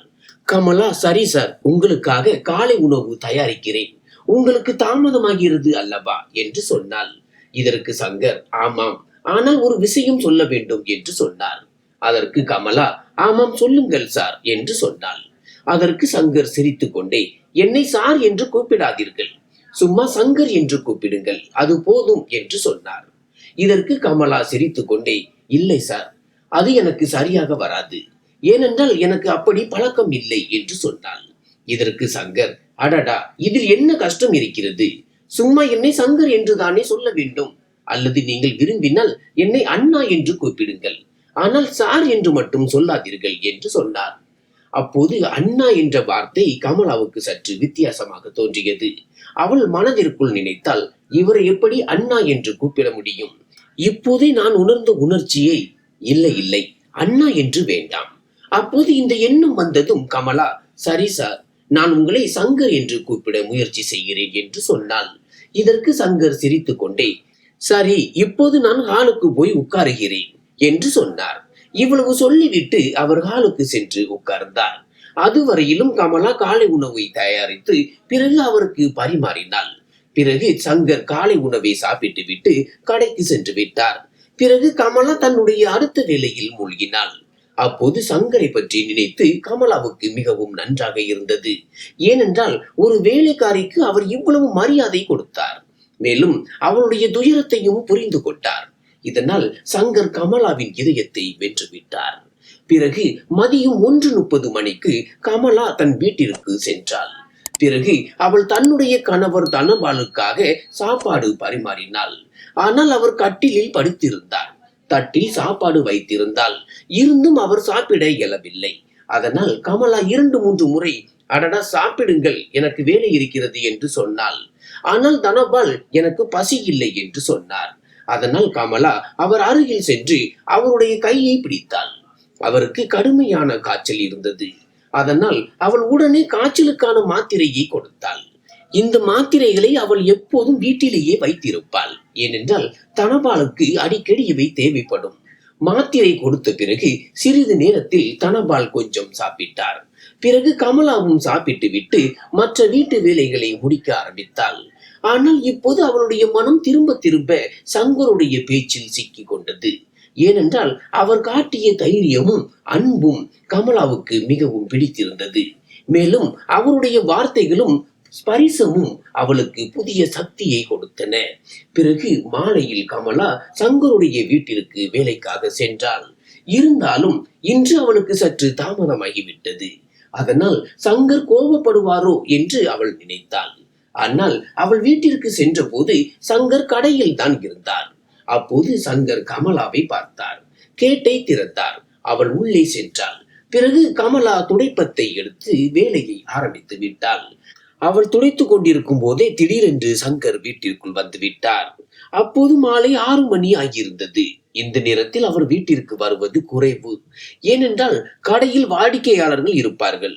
அதனால் கமலாவுக்கு சிறிதும் ஆச்சரியமாக இருந்தது. அப்போது சங்கர் கையில் ஒரு பையுடன் இருந்தார். அதனால் கமலா ஒருவேளை வேலைக்கான ஏதாவது சாமான் கொண்டு வந்திருப்பார் என்று நினைத்தாள். சங்கர் அவள் அருகில் வந்து, அட கமலா, இதை பாருங்கள், நான் என்ன கொண்டு வந்திருக்கிறேன் என்று யூகித்து பாருங்கள் என்று சொல்லி அந்த பையை கமலாவின் கையில் கொடுத்தார். அதனால் கமலா பையை திறந்து பார்த்தபோது அதில் ஒரு துணி இருந்தது. அவள் அதை வெளியே எடுத்தாள். அது ஒரு அழகான இளஞ்சிவப்பு நிற பட்டு சேலையாக இருந்தது.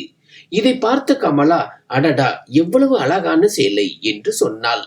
பிறகு அவள், இந்த சேலையை யாருக்காக வாங்கி வந்திருக்கிறீர்கள்? ஏதாவது உறவினருக்கு கொடுக்க வேண்டுமா என்று கேட்டாள். இதற்கு சங்கர் சிரித்து கொண்டே, இல்லை, இந்த சேலை ஒரு முக்கியமானவர்களுக்காகத்தான் என்று சொன்னார்.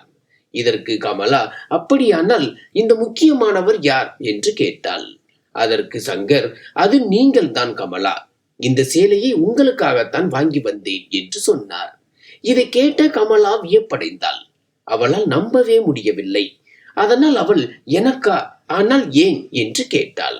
அதற்கு சங்கர், மதியம் நான் வெளியே போயிருந்தேன். எனக்காக சில துணிகள் வாங்க போயிருந்தேன்.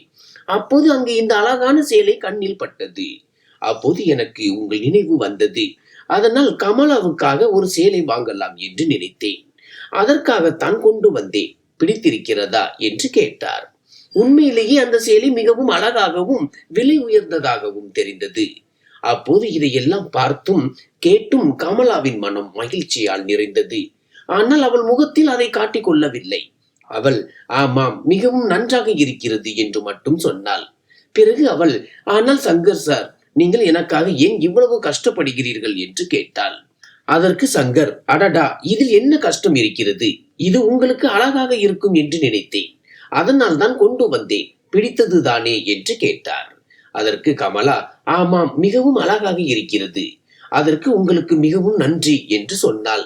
இவ்வளவு சொல்லிவிட்டு அவள் அந்த சேலையை மேஜை மீது வைத்தாள். அப்போது சங்கர், அட, மேஜை மீது ஏன் வைக்கிறீர்கள், இப்போதே அணிந்து காட்டுங்கள் என்று சொன்னார்.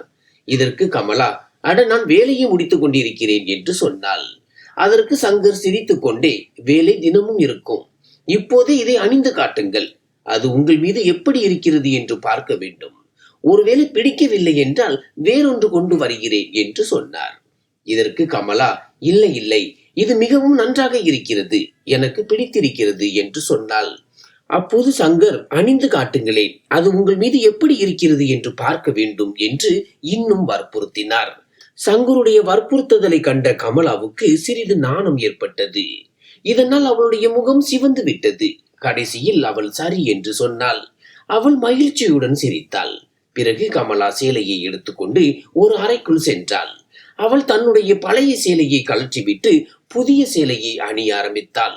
புதிய சேலையாக இருந்ததால் அதை அணிவதற்கு சிறிது நேரமானது.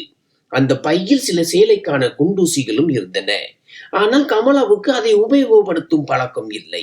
அதனால் அவள் அதை அணியவில்லை. சும்மா முந்தானையை தோளில் போட்டாள். பிறகு கண்ணாடியில் தன்னை பார்த்தாள். அந்த புதிய சேலை கமலாவுக்கு மிகவும் அழகாக இருந்தது. கண்ணாடியில் தன்னை பார்த்ததும் அவள் நாணப்பட்டாள். அப்போது வெளியிலிருந்து சங்கரின் குரல் கேட்டது. அட கமலா, ஆகிவிட்டதா? அப்படியானால் வெளியே வாருங்கள், நான் காத்திருக்கிறேன். இதை கேட்ட கமலா ஹாலுக்கு வந்தாள். சங்கர் அங்கேயே நின்று கொண்டிருந்தார். அவர் கமலாவை பார்த்தார். பிறகு திடீரென்று நின்று விட்டார். அப்போது கமலாவுக்கு அவர் கண்ணை நேர் எதிர்பார்க்க தைரியம் வரவில்லை. அதனால் அவள் தலை குனிந்து அங்கும் இங்கும் பார்க்க ஆரம்பித்தாள். அப்போது சும்மா ஒரு முறை ஓரக்கண்ணால் பார்த்தபோது சங்கரின் கண்கள் அவள் மீதே நிலைத்திருந்தது. இதை கண்ட கமலாவுடைய முகம் வெட்கத்தால் சிவந்து விட்டது. ஏனென்றால் அவளுக்கு சிறிது சங்கடமாக தோன்றியது. பிறகு அவள், என்ன ஆச்சு, நான் நன்றாக இல்லையா என்று கேட்டாள். அதற்கு சங்கர், அட கமலா, நீங்கள் மிகவும் அழகாக இருக்கிறீர்கள், மிகவும் அருமை, இந்த சேலை உங்களுக்காக மட்டுமே உருவாக்கப்பட்டது போல தோன்றுகிறது என்று சொன்னார்.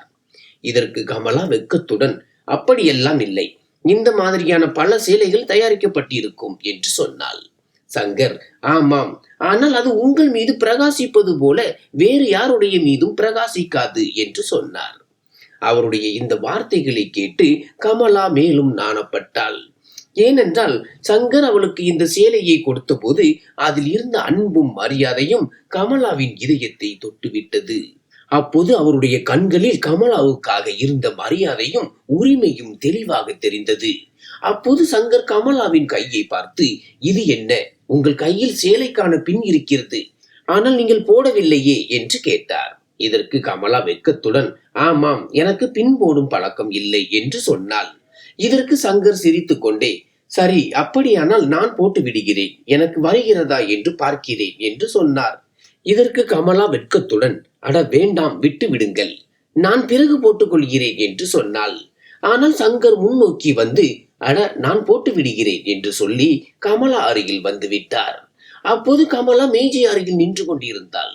அதனால் சங்கர் அவளுடைய கையில் இருந்து பின்னை எடுத்து சேலையை தோளில் சரி செய்ய ஆரம்பித்தார். கமலா சற்று அசைந்தாள். பிறகு நிலையாக நிற்க அவள் மேஜை மீது தன்னுடைய கையை வைத்தாள். ஆனால் சங்கர் இப்போது அவளுக்கு மிகவும் அருகில் இருந்தார். அதனால் கமலா தன்னுடைய தலையை குனிந்தவாறு நின்று கொண்டிருந்தாள். பிறகு சங்கர் சேலை பின்னை சரி செய்து விட்டு, பார், இப்போது சரியாக இருக்கிறதா என்று கேட்டார். இதற்கு கமலா மெதுவாக மேலே பார்த்து, ஆமாம், மிகவும் நன்றாக போட்டுள்ளீர்கள், ஆனால் என்னால் இவ்வளவு நன்றாக போட முடியாது என்று சொன்னாள். இதற்கு சங்கர் மெதுவாக சிரித்துக் கொண்டே கமலாவின் சேலையின் முந்தானையை தன் கையில் எடுத்து, உங்களுடைய சேலையின் வடிவமைப்பு மிகவும் அழகாக இருக்கிறது என்று சொன்னார். இதற்கு கமலா வெட்கத்துடன், ஆமாம், அப்படித்தான் என்று சொன்னாள். அப்போது சங்கர் முந்தானையை திரும்ப திரும்ப பார்த்து கொண்டிருந்தார். ஆனால் இடையிடையே கமலா பக்கம் பார்த்தார். அப்போது கமலாவுடைய கவனம் அவர் மீது இல்லை. ஆனால் திடீரென்று சங்கர் முந்தானையை மெதுவாக இழுத்தார். இதனால் கமலா அவர் அருகில் இழுக்கப்பட்டாள். ஆனால் அவளுடைய மனதின் ஆழத்திலிருந்து ஒரு குரல் வந்தது. கமலா, நீ ஒரு வேலைக்காரி. சங்கருக்கு உன் மீது காதல் இருக்கிறதா இல்லையா என்பதற்கு எந்த உத்தரவாதமும் இல்லை. ஒருவேளை அவர் உன்னுடைய உடலை மட்டுமே நாடி வந்திருக்கலாம். அதனால் உன் மரியாதையை மறந்து விடாதே. இந்த குரல் வந்ததும் கமலா மெதுவாக தன்னை பின்னுக்கு இழுத்தாள். மேலும், சங்கர் சார், தயவு செய்து என்னுடைய முந்தானையை விட்டு விடுங்கள் என்று சொன்னாள். சங்கர் இன்னும் சிறிது அருகில் வந்து அவளுடைய கண்களில் பார்த்தார். அப்போது கமலா அவருடைய பார்வையில் ஒரு காதல் நிறைந்த ஒளியை கண்டாள். அந்த வினாடியில் அவளுக்கு புரிந்தது, தன் வரம்புகளை பேணி காப்பதும் காதலின் ஒரு பகுதிதான். பிறகு அவள் உடனே தன்னை சங்கரிடமிருந்து பிரித்து கொண்டாள். மேலும் அருகில் நகர்ந்து விட்டாள். பிறகு கமலா எதுவும் பேசாமல் மற்றும் அவர் பக்கம் பார்க்காமல் அங்கிருந்து ஓடிவிட்டாள். சங்கருக்கும் ஒருவேளை கமலாவுக்கு இது பிடிக்கவில்லை என்று தோன்றியிருக்கலாம். அதனால்தான் அவள் ஓடிவிட்டாள். பிறகு அவள் ஓடி சென்று சமையல் அறைக்குள் நுழைந்தாள். அங்கே சென்று வேகமாக மூச்சு விட ஆரம்பித்தாள். ஏனென்றால் இப்போது கமலாவின் இதயம் பலமாக துடித்துக் கொண்டிருந்தது. அவளுடைய மூச்சு வேகமாக ஓடியது. பிறகு சமையல் அறையிலிருந்தே அவள் ஹாலை எட்டி பார்த்தாள். சங்கர் இன்னும் அங்கேயே நின்று கொண்டிருந்தார். அதனால் கமலா சமையல் அறையிலேயே சிறிது நேரம் நின்று வெளியே உள்ள நடமாட்டத்தை கவனித்துக் கொண்டிருந்தாள். சிறிது நேரம் கழித்து சங்கர் அங்கிருந்து சென்று கடைக்கு திரும்பி விட்டார். கமலா சமையல் செய்ய ஆரம்பித்தாள். ஆனால் அவளுடைய மனம் இன்னும் அமைதியடையவில்லை. அவளுடைய மனதில் நிறைய எண்ணங்கள் சுழன்றன. ஏனென்றால் அந்த சம்பவம் அவளுடைய மனதில் பல கேள்விகளை எழுப்பிவிட்டது. இருப்பினும் அவள் சரியான நேரத்தில் தன்னை கட்டுப்படுத்தி கொண்டதால் அவளுக்கு ஆறுதல் கிடைத்தது. ஒருவேளை அவள் கட்டுப்படுத்தாமல் இருந்திருந்தால் தன்னுடைய மரியாதையை இழந்திருப்பாள். இருந்த போதிலும் கமலாவுக்கு ஒரு சந்தேகம் இருந்தது. ஒருவேளை சங்கர் தன்னுடைய உடலை மட்டுமே விரும்பி தன்னுடன் நெருங்கி வந்திருக்கலாமோ என்று. இந்த கருத்து அவளுக்கு மிகவும் உறுத்தலாக இருந்தது. ஏனென்றால் ஆண்களுடைய சுபாவம் எப்படி இருக்கும் என்று அவளுக்கு தெரியும். அதனால்தான் அவள் ஒருபோதும் யாரிடமும் சிக்கிக் கொள்ளக்கூடாது என்றும் யாருடைய ஆதரவையும் நம்பக்கூடாது என்றும் உறுதியாக இருந்தாள். ஏனென்றால் மனிதர்களை புரிந்து கொள்வதில் சில சமயம் தவறு நடக்கும். பிறகு அதன் துயரத்தை அனுபவிக்க வேண்டியிருக்கும். பிறகு கமலா வேகமாக சமையல் செய்தாள். அப்போது சங்கர் இன்னும் கடையில் தான் இருந்தார். இது கமலாவுக்கு சாதகமாகவே இருந்தது. சமையல் முடிந்த பிறகு அவள் தூரத்தில் இருந்தே சத்தம் கொடுத்தாள். சங்கர் சார், சாப்பாடு தயார். சூடாக இருக்கிறது. நான் மூடி வைத்திருக்கிறேன். நீங்கள் சாப்பிடுங்கள். இப்போது நான் கிளம்புகிறேன். இவ்வளவு சொல்லிவிட்டு அவள் சங்கருடைய பதிலுக்காக காத்திருக்கவில்லை. மேலும் அவர் பக்கம் பார்க்கவும் இல்லை. அவள் நேராக வீட்டை நோக்கி புறப்பட்டு விட்டாள். ஆனால் வீட்டிற்கு சென்ற பிறகும் அவளுடைய மனம் அமைதியடையவில்லை. அப்போதும் அவளுடைய இதயம் பலமாக துடித்துக் கொண்டிருந்தது. கமலா வீட்டிற்குள் நுழைந்த போது அவளுடைய கணவன் தனபால் கட்டிலில் படுத்திருந்தார். காலையில் அவள் அவருக்கு மாத்திரை கொடுத்திருந்தாள். இருந்தாலும் இப்போது அவருடைய உடல்நிலை மேலும் மோசமடைந்திருந்தது. அப்போது வீட்டில் மின்சாரம் இல்லை. அதனால் கமலா விளக்கை ஏற்றிவிட்டு தனபால் அருகில் சென்று அவருடைய நிலையை பார்த்தாள். அப்போது அவருடைய குரல் கனமாகிவிட்டது. மேலும் அவர் மிகவும் பலவீனமாக தெரிந்தார். தனபால், எனக்கு மிகவும் கஷ்டமாக இருக்கிறது என்று மட்டும் சொன்னார். இதற்கு கமலா, இருங்கள், நாம் மருத்துவரிடம் போகலாம் என்று சொன்னாள். அவர்களுடைய வீட்டிற்கு அருகில் ஒரு சிறிய கிளினிக் இருந்தது. அதனால் கமலா தனபாலை தூக்க முயற்சி செய்தாள். ஆனால் அவர் மிகவும் பலவீனமாக இருந்ததால் இயலவே முடியவில்லை. அதனால் கமலா உடனே பக்கத்து வீட்டில் இருக்கும் லீலா ஆண்டியை அழைத்தாள். லீலா ஆண்டி வந்து இருவரும் சேர்ந்து எப்படியோ தனபாலை தூக்கினார்கள். ஆனால் இப்போது அவரால் நடக்க முடியவில்லை. அதனால் லீலா ஆண்டி, கமலா, நீ ஒரு காரியம் செய். டாக்டரிடம் சொன்னால் அவர் வீட்டிற்கு வருவார். கிளினிக்கில் கூட்டம் இல்லை என்றால் அவர் உடனே வருவார். நீ போய் பார். அதுவரையிலும் நான் இங்கே இருக்கிறேன் என்று சொன்னாள். கமலா லீலா ஆண்டியின் பேச்சை கேட்டு வேகமாக டாக்டர் கிளினிக்கிற்கு சென்றாள். நல்ல வேளையாக அங்கே கூட்டம் இல்லை. அதனால் கமலா டாக்டரிடம் தனபாலின் நிலையை சொன்னாள். அவர் உடனே கமலாவுடன் வர தயாரானார். வீடு அருகில் இருந்ததால் இருவரும் விரைவில் வந்து விட்டார்கள். பிறகு டாக்டர் தனபாலை பார்த்தார். சில மாத்திரைகளை எழுதி கொடுத்து, இவரை நன்றாக கவனித்துக் கொள்ளுங்கள். சாராயம் குடித்ததன் காரணமாக இவருடைய உடல்நிலை நாளுக்கு நாள் மோசமாகி கொண்டிருக்கிறது என்று சொன்னார். டாக்டர் தனபாலின் வயிற்றை பரிசோதனை செய்தார். அவருடைய வயிறு கொஞ்சம் வீங்கி இருந்தது. அதனால் டாக்டர், அதிகமாக சாராயம் குடிப்பதன் காரணமாக இவருடைய கல்லீரலில் வீக்கம் வந்து விட்டது. அதனால் தான் உணவு செரிமானம் ஆவதில்லை, மேலும் பசியும் எடுக்கவில்லை என்று சொன்னார். இதற்கு கமலா, ஆமாம் டாக்டர் சார், இவர் சாப்பிடுவதே இல்லை என்று சொன்னாள். பிறகு டாக்டர், உணவு செரிமானம் ஆவதில்லை, அதனால் தான் இவருக்கு பசி எடுப்பதில்லை. அப்படியானால் நீங்கள் இவரை கவனிக்கவில்லையா என்று கேட்டார். இதற்கு கமலா, டாக்டர் சார், நான் கவனிக்கிறேன், ஆனால் நான் வேலைக்கு சென்று விடுகிறேன். அந்த நேரத்தில் இவர் எப்போது சாராயம் குடிக்கிறார் என்று தெரியவில்லை என்று சொன்னாள். பிறகு டாக்டர் தனபாலுக்கு புரிய வைத்தார். பாருங்கள் சகோதரரே, சாராயம் குடிக்காதீர்கள், நல்ல உடம்பை ஏன் கெடுத்துக் கொள்கிறீர்கள்? பாருங்கள், உங்களுக்கு நீங்களே எவ்வளவு சேதம் ஏற்படுத்திக் கொண்டீர்கள். இப்போதும் நீங்கள் திருந்தவில்லை என்றால் அடுத்து என்ன நடக்கும் என்று யாரும் சொல்ல முடியாது. அப்போது கமலாவுக்கு டாக்டர் சொன்ன வார்த்தைகள் தனபாலின் மனதில் நுழையாது என்று தோன்றியது. ஆனால் அப்போது டாக்டர் அவருக்கு ட்ரிப்ஸ் ஏற்றிவிட்டு, சிறிது நேரம் கழித்து நான் மீண்டும் வருவேன், ட்ரிப்ஸை எடுப்பதற்கு, அல்லது என்னுடைய உதவியாளரை அனுப்புவேன் என்று சொல்லிவிட்டு சென்று விட்டார்.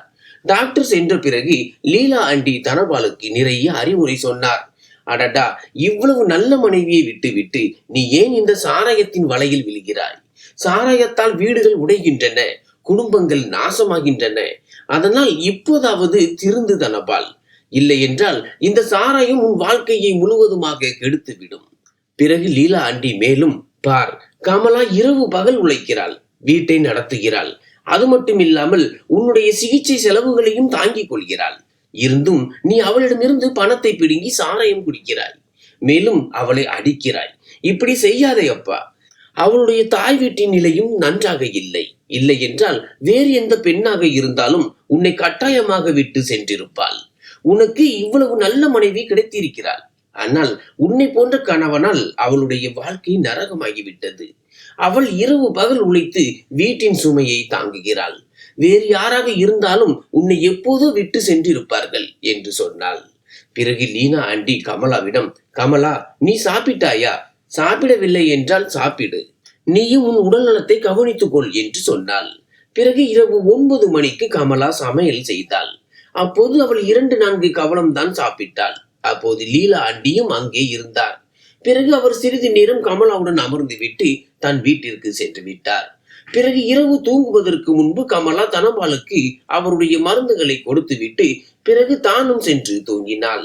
ஆனால் இப்போது நாள் முழுவதும் நடந்த சம்பவங்கள் அவளுடைய மனதில் சுழன்று கொண்டிருந்தன. அவள் இன்னும் சங்கர் கொடுத்த இளஞ்சிவப்பு சேலையை அணிந்திருந்தாள். அந்த சேலையின் வடிவமும் துணியும் மிகவும் அழகாக இருந்தது. சேலையின் முந்தானையை கையில் எடுத்து பார்த்தபோது அவளுக்கு மீண்டும் சங்கருடன் நடந்த சம்பவம் நினைவுக்கு வந்தது. இருப்பினும் இப்போது அவளுக்கு வருத்தமாக தோன்றியது. ஏனென்றால் சங்கர் எப்போதும் அவளுடன் நன்றாகத்தான் பழகினார். ஆனால் அந்த நேரத்தில் அவர்கள் இருவரும் திடீரென்று அவ்வளவு நெருங்கி வந்து விட்டார்கள். அதனால் அந்த வினாடி மிகவும் உணர்ச்சி பூர்வமாக மாறிவிட்டது. அதே உணர்ச்சியில் சங்கர் அவளை தன் அருகில் இழுத்து கொண்டார். ஆனால் கமலா அவருடைய கையை உதறிவிட்டு தன்னை பிரித்து கொண்டாள். ஒருவேளை சங்கர் இதை மனதில் எடுத்துக்கொண்டாரோ, அவருக்கு வருத்தமாக இருந்திருக்குமா? கமலாவுக்கு இப்போது தோன்றியது, அவள் அப்படி செய்திருக்க கூடாது என்று. அதனால் அவள் இப்போது யோசிக்க ஆரம்பித்தாள். ஒருவேளை அவள் அமைதியாக தன்னுடைய கருத்தை சொல்லி இருக்கலாம், சங்கர் சார், இது எனக்கு சரியாக தோன்றவில்லை என்று. ஆனால் அவள் எதுவும் சொல்வதற்கு பதிலாக திடீரென்று அங்கிருந்து ஓடி போவதை தேர்ந்தெடுத்தாள். அவள் செய்தது சரியா? இந்த யோசனையில் அவளுக்கு குற்ற உணர்ச்சி வர ஆரம்பித்தது. எப்படியும் சங்கருடைய சுபாவம் அவள் மீது எந்த கட்டாயமும் செய்யும் அளவுக்கு இல்லை. அதனால் அவள் அவருடைய வார்த்தைகளுக்கு தவறான அர்த்தம் கற்பித்துக் கொண்டாளா? இப்போது கமலாவுக்கு இதற்கு பதில் கிடைக்கவில்லை. அதனால் கமலாவுக்கு இப்போது வருத்தம் ஏற்பட்டது. பிறகு அவள் நினைத்தாள், நாளை அவள் சங்கரிடம் அமைதியாக பேசுவாள். அவளுடைய மனதில் ஏதாவது தவறான புரிதல் இருந்தால் அதை அவள் நீக்குவாள். ஏனென்றால் சங்கருடைய வீட்டு வேலை அவளுக்கு அவசியமாக இருந்தது. ஏனென்றால் அவர் நல்ல சம்பளம் கொடுத்தார். மேலும் சில சமயம் கடையில் இருந்து சாமான்களையும் கொடுத்தார். அவருடைய உதவியால் தான் கமலாவின் வீடு நடந்து கொண்டிருந்தது. இந்த வேலை போய்விட்டால் 18,000 ரூபாய் சம்பளம் வேறு எங்கே கிடைக்கும்? பிறகு தனபாலின் நோய் மற்றும் சிகிச்சை செலவை அவள் எப்படி சமாளிப்பாள்? இந்த எல்லா யோசனைகளாலும் அவளுடைய மனம் பாரமாகிவிட்டது. இருந்தாலும் சங்கரின் இந்த உதவிக்காக கமலா அவருக்கு நன்றி உள்ளவளாக இருந்தாள். அந்த இரவு அவளுக்கு நீண்ட நேரம் தூக்கம் வரவில்லை. பிறகு காலையில் எழுந்தபோது உடலில் பலுவும் தலைவலியும் இருந்தது. ஆனால் வேலை செய்யத்தான் வேண்டும். இங்கே அவளுடைய கணவன் தனபாலுக்கு இன்னும் காய்ச்சல் இருந்தது. அதனால் கமலா அவரை குளிப்பாட்டவில்லை. பிறகு அவள் காலை உணவு தயாரித்தாள். சமையல் செய்து தனபாலிடம் சொன்னால், சாப்பாடு சமையலறையில் இருக்கிறது, சாப்பிடுங்கள், மருந்துகளும் மேஜை மீது வைக்கப்பட்டிருக்கின்றன. பிறகு அவள் தன்னுடைய வேலைக்காக புறப்பட்டாள். இன்று 9:30 மணிக்கு அவள் சங்கருடைய வீட்டிற்கு சென்றாள். அதுவரையிலும் சங்கர் தன்னுடைய கடையை திறந்து விட்டார். மேலும் அவர் அங்கேயே இருந்தார். கமலா மெயின் கேட் வழியாக உள்ளே சென்றாள். சங்கர் அவள் செல்வதை பார்த்தார். ஆனால் எதுவும் பேசவில்லை. அப்போது கமலா உள்ளே சென்று தன் வேலையில் மூழ்கினாள். பிறகு காலை உணவு தயாரானதும் கமலா சங்கரை கூப்பிட்டாள். சங்கர் சார், காலை உணவு தயார். பிறகு சங்கர் வந்து மேஜையில் வைக்கப்பட்டிருந்த உணவை எடுத்து சாப்பிட்டு விட்டு கடைக்கு திரும்பி விட்டார். பிறகு கமலா சமையல் செய்தாள், வீட்டை சுத்தம் செய்தாள், மேலும் மற்ற வேலைகளையும் முடித்தாள். ஆனால் இப்போது அவள் சங்கரிடம் கொஞ்சம் பணம் கேட்க வேண்டியிருந்தது. ஆனால் எப்படி கேட்பது என்று புரியவில்லை. ஏனென்றால் அவளுடைய கணவன் தனபாலின் உடல்நிலை நாளுக்கு நாள் மோசமடைந்து வந்தது. மேலும் அவருடைய சிகிச்சைக்காக பணம் மிகவும் தேவைப்பட்டது. கடைசியில் சமையல் செய்து முடித்து 1 மணிக்கு கமலா சங்கரிடம், சங்கர் சார், சாப்பாடு தயார், நீங்கள் சாப்பிடுங்கள், நான் இப்போது போகிறேன் என்று சொன்னாள். இவ்வளவு சொல்லிவிட்டு அவள் தன் வீட்டிற்கு புறப்பட்டாள். அப்போது 1:30 மணிக்கு அவள் வீட்டிற்கு சென்றாள். தனபால் இன்னும் சாப்பிடவில்லை. அதனால் கமலா அவருக்கு சாப்பாடு ஊட்டினாள். மேலும் மருந்துகளை கொடுத்தாள். மாலையில் அவள் மீண்டும் சங்கருடைய வீட்டிற்கு சென்றாள். முதலில் அவள் டீ தயாரித்து கொடுத்தாள். சங்கர் சோபாவில் உட்கார்ந்திருந்தார். அதனால் டீ குடிக்கும் போது அவர் கமலாவிடம், கமலா, நேற்று நடந்தது உங்களுக்கு ஏதேனும் வருத்தத்தை அளித்ததா என்று கேட்டார். சங்கரின் பேச்சில் விவேகம் இருந்தது. அப்போது அவர் தான் வேண்டுமென்றே எதுவும் செய்யவில்லை என்றும் தன்னுடைய மனதில் கமலாவுக்காக எந்த தவறான எண்ணமும் இல்லை என்றும் தெளிவுபடுத்தினார். அவருடைய வார்த்தைகளால் கமலாவுக்கு சிறிது ஆறுதல் கிடைத்தது. அதனால் கமலா, இல்லை, எனக்கு எதுவும் வருத்தத்தை அளிக்கவில்லை. ஆனால் சங்கர் சார், எனக்கு திருமணமாகிவிட்டது என்று சொல்லி அவள் அமைதியாக இருந்தாள். சிறிது நேரம் கழித்து அவள் தைரியத்தை வரவழைத்துக் கொண்டு சொன்னாள், சங்கர் சார், எனக்கு கொஞ்சம் பணம் தேவைப்படுகிறது. ஏனென்றால் என் கணவருடைய உடல்நிலை மிகவும் மோசமாக இருக்கிறது. அவரை நகரத்தில் இருக்கும் டாக்டரிடம் காண்பிக்க வேண்டும். டாக்டர் ரத்தம் ஏற்ற சொன்னார். அதற்காக கொஞ்சம் பணம் வேண்டும். சம்பளத்தில் இருந்து கொஞ்சம் அட்வான்ஸ் கொடுக்க முடியுமா என்று கேட்டாள். இதற்கு சங்கர் உடனே, ஆமாம், நிச்சயமாக, உங்களுக்கு எப்போது பணம் வேண்டுமானாலும் கேட்கலாம், நான் ஒருபோதும் மறுக்க மாட்டேன் என்று சொன்னார். இவ்வளவு சொல்லிவிட்டு அவர் அலமாரியில் இருந்து 25,000 ரூபாய் எடுத்து கமலாவின் கையில் கொடுத்தார். அப்போது கமலா சிறிது தயக்கத்துடன், சங்கர் சார், என்னுடைய சம்பளம் 18,000 ரூபாய், நீங்கள் 7,000 ரூபாய் அதிகமாக கொடுக்கிறீர்கள் என்று சொன்னாள். இதற்கு சங்கர் சிரித்துக் கொண்டே, பரவாயில்லை, இந்த மாத சம்பளம் 25,000 ரூபாய் என்று வைத்துக் கொள்ளுங்கள் என்று சொன்னார். அப்போது சங்கரின் இந்த உதவியால் கமலாவுக்கு மிகவும் நிம்மதி கிடைத்தது. அவளுடைய மனதில் ஒரு எண்ணம் வந்தது, நான் அவரை தவறாக புரிந்து கொண்டேன், சங்கர் உண்மையில் நல்ல மனிதர் என்று. பிறகு அவள், சங்கர் சார், நான் உங்களுக்கு மிகவும் நன்றி உள்ளவள். நீங்கள் சரியான நேரத்தில் உதவி செய்யாமல் இருந்திருந்தால் நான் மிகவும் கஷ்டப்பட்டு இருப்பேன் என்று சொன்னாள். இதற்கு சங்கர், அட கமலா, கவலைப்படாதீர்கள், மேலும் மேலும் ஏதாவது பணம் அல்லது வேறு ஏதாவது தேவை என்றால் சொல்லுங்கள் என்று சொன்னார். இதற்கு கமலா சரி என்று சொன்னாள். பிறகு கமலா மேலும், சங்கர் சார், நாளை நான் வரமாட்டேன், ஏனென்றால் என் கணவரை மருத்துவமனைக்கு அழைத்து செல்ல வேண்டும் என்று சொன்னாள். இதற்கு சங்கர் உடனே, ஆமாம், பரவாயில்லை என்று பதிலளித்தார். இவ்வளவு சொல்லிவிட்டு கமலா தன் வீட்டிற்கு திரும்பிவிட்டாள். பிறகு அடுத்த நாள் அவள் தனபாலை அழைத்துக் கொண்டு நகரத்தில் உள்ள மருத்துவமனைக்கு சென்றாள். அங்கே டாக்டர் பரிசோதனை செய்து சொன்னார், இவருடைய நிலைமை மிகவும் கவலைக்கிடமாக இருக்கிறது.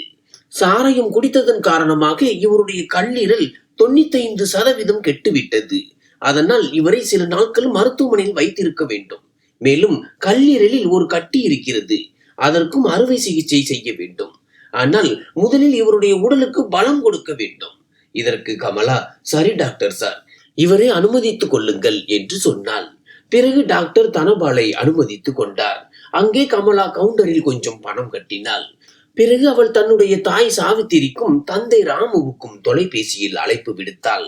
அதனால் அடுத்த நாள் அவர்கள் இருவரும் மருத்துவமனைக்கு வந்து விட்டார்கள். பிறகு தனபாலின் நிலையை கண்ட சாவித்திரிக்கு மிகவும் வருத்தமாக இருந்தது. அதனால் அவள் தன் கணவர் ராமு மீது கோபத்தை காட்டினாள்.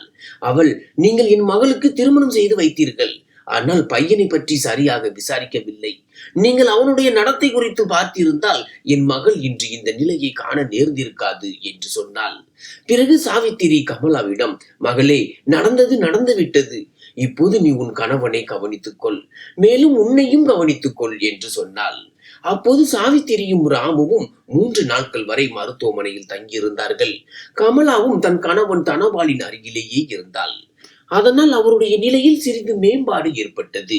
அப்போது ஒரு செவிலியர் கமலாவை அழைத்து, உங்களுடைய பில் 60,000 ரூபாய் ஆகிவிட்டது. நீங்கள் 25,000 ரூபாய் கட்டிவிட்டீர்கள். மீதமுள்ள 35,000 ரூபாய் மற்றும் மேலும் வரவிருக்கும் செலவுகளுக்காக மேலும் 30,000 முதல் 40,000 வரை உடனடியாக கட்ட வேண்டும் என்று சொன்னார். இதை கேட்ட கமலாவுக்கு கீழே இருந்த பூமியே விலகியது போல இருந்தது. ஏனென்றால் இவ்வளவு பணத்தை அவள் எங்கிருந்து கொண்டு வருவாள்? அவளுடைய தாய் சாவித்திரியிடமும் இவ்வளவு பணம் இல்லை. அப்போது அவளுக்கு சங்கரின் நினைவு வந்தது. அதனால் கமலா மீண்டும் உதவி கேட்க சங்கரிடம் சென்றாள்.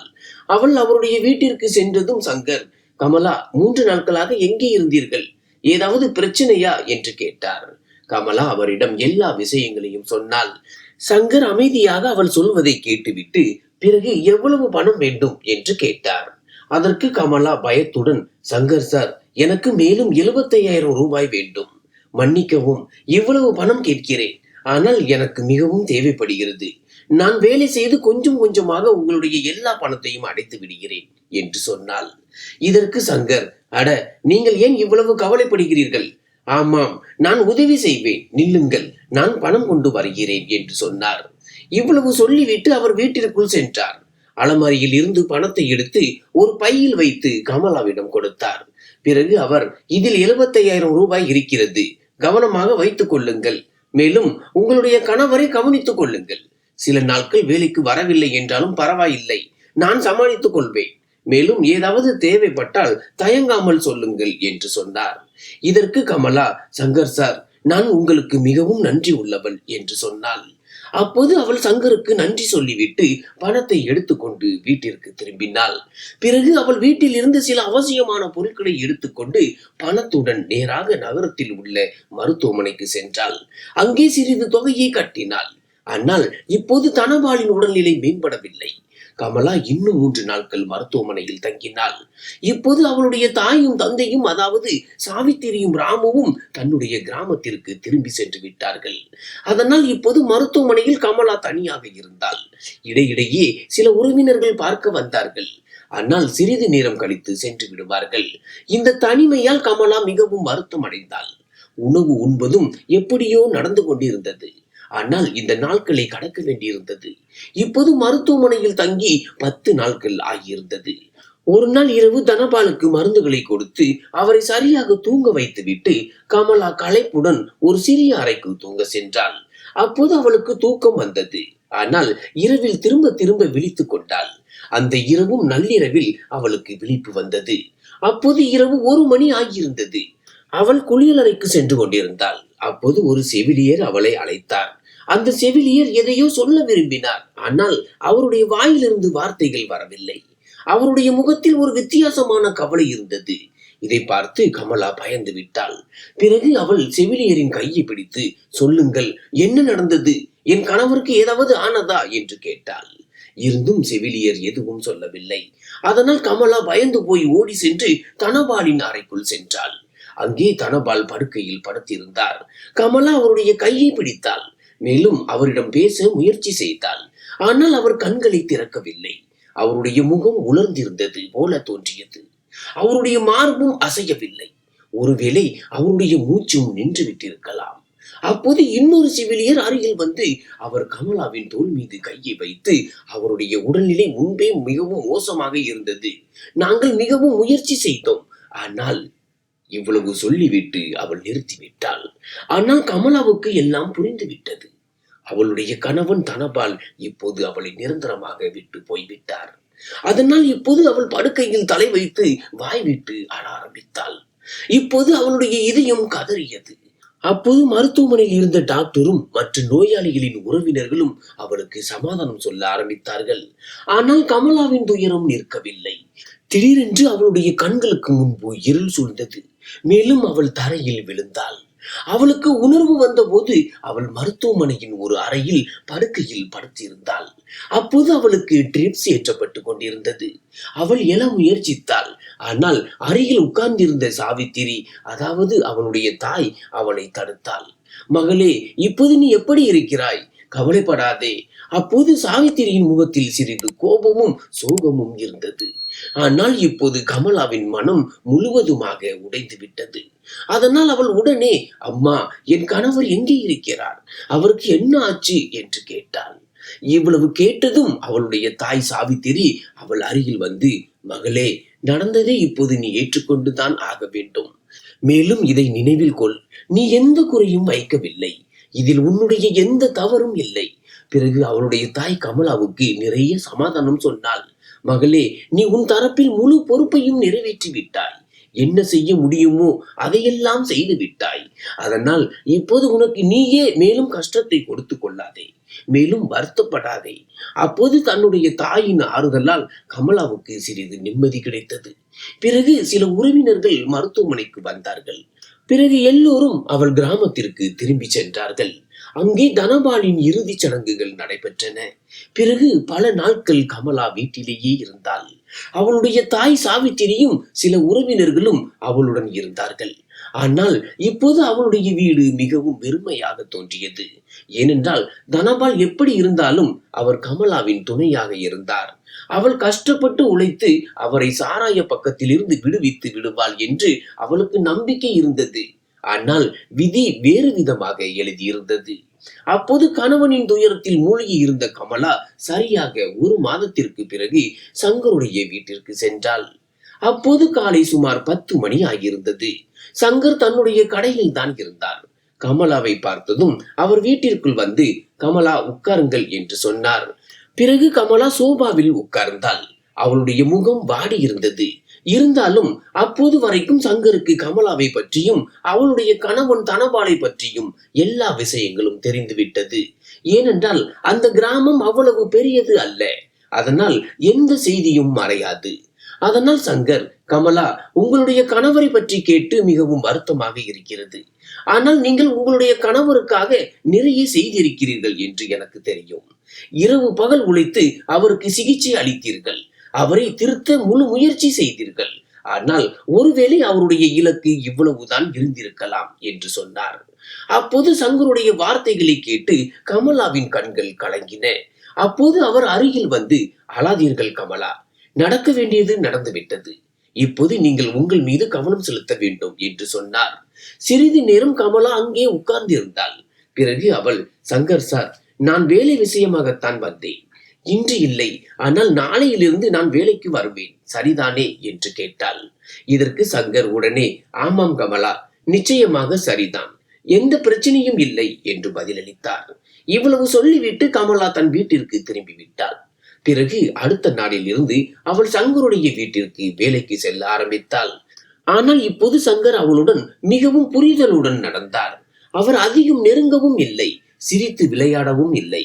ஒரு நாள் கமலா அவரிடம், சங்கர் சார், நான் உங்களிடம் பணம் கடன் வாங்கியிருக்கிறேன். அதனால் சில மாதங்களுக்கு நீங்கள் எனக்கு 12,000 ரூபாய் சம்பளம் கொடுங்கள். மீதமுள்ள பணத்தை என்னுடைய சம்பளத்தில் இருந்து பிடித்துக் கொள்ளுங்கள் என்று சொன்னாள். இதற்கு சங்கர், இல்லை கமலா, இப்போது நீங்கள் கவலைப்பட தேவையில்லை. மேலும் அந்த பணத்தை திருப்பி கொடுக்கவும் தேவையில்லை. அதற்கு பதிலாக நீங்கள் உங்களுடைய முழு சம்பளத்தையும் எடுத்துக் கொள்ளுங்கள். மேலும் உங்களை நன்றாக கவனித்துக் கொள்ளுங்கள் என்று சொன்னார். சங்கரின் இந்த வார்த்தை கமலாவின் இதயத்தை மேலும் வென்றது. அப்போது அவருடைய உதவியால் அவளுக்கு பெரிய ஆதரவு கிடைத்தது. இருந்தும் சங்கருடைய வீட்டிற்கு செல்லும் போது கமலாவுக்கு எப்போதும் நன்றாகத்தான் இருக்கும். அவர் அருகில் இருக்கும்போது அவளுக்கு ஒரு சொந்தக்காரர் தன்னுடைய ஆதரவை தருவது போல தோன்றியது. அடுத்த நாள் கமலா சங்கருடைய வீட்டிற்கு வந்தபோது சங்கருடைய வீட்டை முழுவதுமாக சுத்தம் செய்ய ஆரம்பித்தாள். அப்போது சங்கர், பார் கமலா, நீங்கள் இத்தனை நாட்கள் வரவில்லை. அதனால் வீட்டில் எவ்வளவு அசுத்தம் சேர்ந்து விட்டது. வீட்டில் இருந்த லட்சுமி எங்கேயோ சென்று விட்டது போல இருந்தது. ஆனால் இப்போது நீங்கள் திரும்பி வந்து விட்டீர்கள். அதனால் லட்சுமி மீண்டும் வீட்டிற்கு வந்து விட்டார் போல தோன்றுகிறது என்று சொன்னார். அப்போது சங்கரின் இந்த வார்த்தைகள் கமலாவின் மனதிற்கு மிகவும் நிம்மதியை கொடுத்தது. ஏனென்றால் அவர் அவளுக்கு லட்சுமியின் அந்தஸ்தை கொடுத்திருந்தார். அதனால் அவருடைய வார்த்தைகள் கமலாவின் இதயத்தின் ஆழத்தை தொட்டது. பிறகு காலம் கடந்தது. மேலும் 1 வருடம் எப்போது கடந்தது என்று தெரியவில்லை. இந்த 1 வருடத்தில் கமலாவின் மனதில் இருந்து தனபால் பிரிந்த சோகமும் குறைந்து விட்டது. மேலும் அவள் எவ்வளவுதான் பாசமாக இருந்தாலும் ஒருவர் பிரிந்து செல்வதால் வாழ்க்கை ஒருபோதும் நின்று விடுவதில்லை என்பதை அவள் கற்றுக்கொண்டாள். ஒரு சொந்தமானவர் திடீரென்று பிரிந்து செல்லும் போது இதயத்தின் வலியை சொல்வது கடினம். ஏனென்றால் அந்த நேரத்தில் எல்லாம் முடிந்து விட்டது போல தோன்றும். வாழ வேண்டிய அர்த்தம் இல்லை என்று தோன்றும். ஆனால் காலப்போக்கில் மனம் அந்த சோகத்தில் இருந்து மீண்டு முன்னோக்கி செல்வதற்கான வழியை கண்டுபிடித்து விடுகிறது. கமலாவின் வாழ்க்கையிலும் அதுதான் நடந்தது. சோகத்திலேயே சிக்கி இருப்பது தீர்வு இல்லை என்று காலம் அவளுக்கு கற்றுக் கொடுத்தது. மேலும் தன்னுடைய சோகத்தை வெல்வதற்கு காலம் அவளுக்கு உதவியது. முதலில் தாங்க முடியாதது எதுவாக தோன்றியதோ அதுவே காலப்போக்கில் ஏற்றுக்கொள்ள எளிதாகிவிட்டது. சோகம் எப்போதும் நீடிப்பதில்லை என்று காலம் கமலாவுக்கு கற்றுக் கொடுத்தது. காலம் கடந்து செல்கிறது, நினைவுகள் மங்குகிறது, மேலும் புதிய கனவுகள் பிறக்கின்றன. அதனால் இப்போது கமலா தன்னை காதலிக்க கற்றுக்கொண்டாள். ஏனென்றால் அவளுக்கு வாழ்க்கை கொடுத்ததற்காக அவள் நன்றி உள்ளவள். மேலும் அந்த கஷ்டங்கள் அவளை இன்னும் வலிமையாக்கி விட்டது. ஒரு நாள் கமலா சங்கருடைய வீட்டில் திரைகளை சுத்தம் செய்து கொண்டிருந்தாள். அப்போது திடீரென்று அவளுடைய கால் வழுக்கி அவள் தரையில் விழுந்து விட்டாள். இதனால் அவளுடைய காலில் சுளுக்கு ஏற்பட்டது. அப்போது கீழே விழுந்த சத்தம் கேட்டு சங்கர் கடையில் இருந்து ஓடி வந்து வீட்டிற்குள் வந்தார். கமலா அங்கேயே தரையில் உட்கார்ந்திருந்தாள். ஏனென்றால் சுளுக்கு காரணமாக அவளுடைய காலில் மிகவும் வலி இருந்தது. அதனால் சங்கர், என்ன ஆச்சு கமலா, நீங்கள் சரியாகி விட்டீர்களா என்று கேட்டார். இதற்கு கமலா, ஒன்றுமில்லை, சும்மா கால் வழுக்கி விட்டது, அதனால் விழுந்து விட்டேன் என்று சொன்னாள். இதற்கு சங்கர், அட கமலா, வேலையை சற்று பார்த்து கவனமாக செய்யுங்கள், இவ்வளவு அவசரம் என்ன என்று சொன்னார். பிறகு அவர் கமலா அருகில் உட்கார்ந்தார். கமலா உட்கார்ந்தவாறு தன்னுடைய காலை தடவி கொண்டிருந்தாள். இதை பார்த்த சங்கர், கமலா, பெரிய காயம் எதுவும் படவில்லையே என்று கேட்டார். இதற்கு கமலா மெதுவாக சிரித்து கொண்டே, இல்லை, கொஞ்சம் வலிதான், தாங்கிக் கொள்கிறேன் என்று சொன்னாள். பிறகு சங்கர், சரி எழுங்கள், சோபாவில் உட்காருங்கள் என்று சொன்னார். அவர் கமலாவின் கையை பிடித்து அவளை சோபாவில் உட்கார வைத்தார். பிறகு அவர் கமலாவின் காலை பார்த்து, அதிக வலி இருக்கிறதா என்று கேட்டார். அதற்கு கமலா, கொஞ்சம் வலி இருக்கிறது, ஆனால் பரவாயில்லை என்று பதிலளித்தாள். சங்கர் மெதுவாக கமலாவின் காலை தொட்டு மெல்ல மெல்ல தடவ ஆரம்பித்தார். அப்போது கமலா உடனே, அட, இப்படி என்னுடைய காலை தொடாதீர்கள் என்று சொன்னாள். அதற்கு சங்கர், ஏன், என்ன ஆச்சு, அதிக வலி இருக்கிறதா என்று கேட்டார். இதற்கு கமலா மெதுவாக சிரித்து கொண்டே, இல்லை, அப்படி இல்லை என்று சொன்னாள். சங்கர் கமலாவுக்கு மிகவும் அருகில் சோபாவில் உட்கார்ந்திருந்தார். அவர் கமலாவின் கை மீது தன் கையை வைத்தார். மேலும் அவளுடைய கண்களில் பார்த்து கொண்டே, கமலா, ஒரு விஷயம் சொல்லவா என்று கேட்டார். அதற்கு கமலா, ஆமாம், சொல்லுங்கள் என்று சொன்னாள். அதற்கு சங்கர், எனக்கு பாருங்கள், உங்களை மட்டுமே பார்த்து கொண்டிருக்க வேண்டும் என்று தோன்றுகிறது என்று சொன்னார்.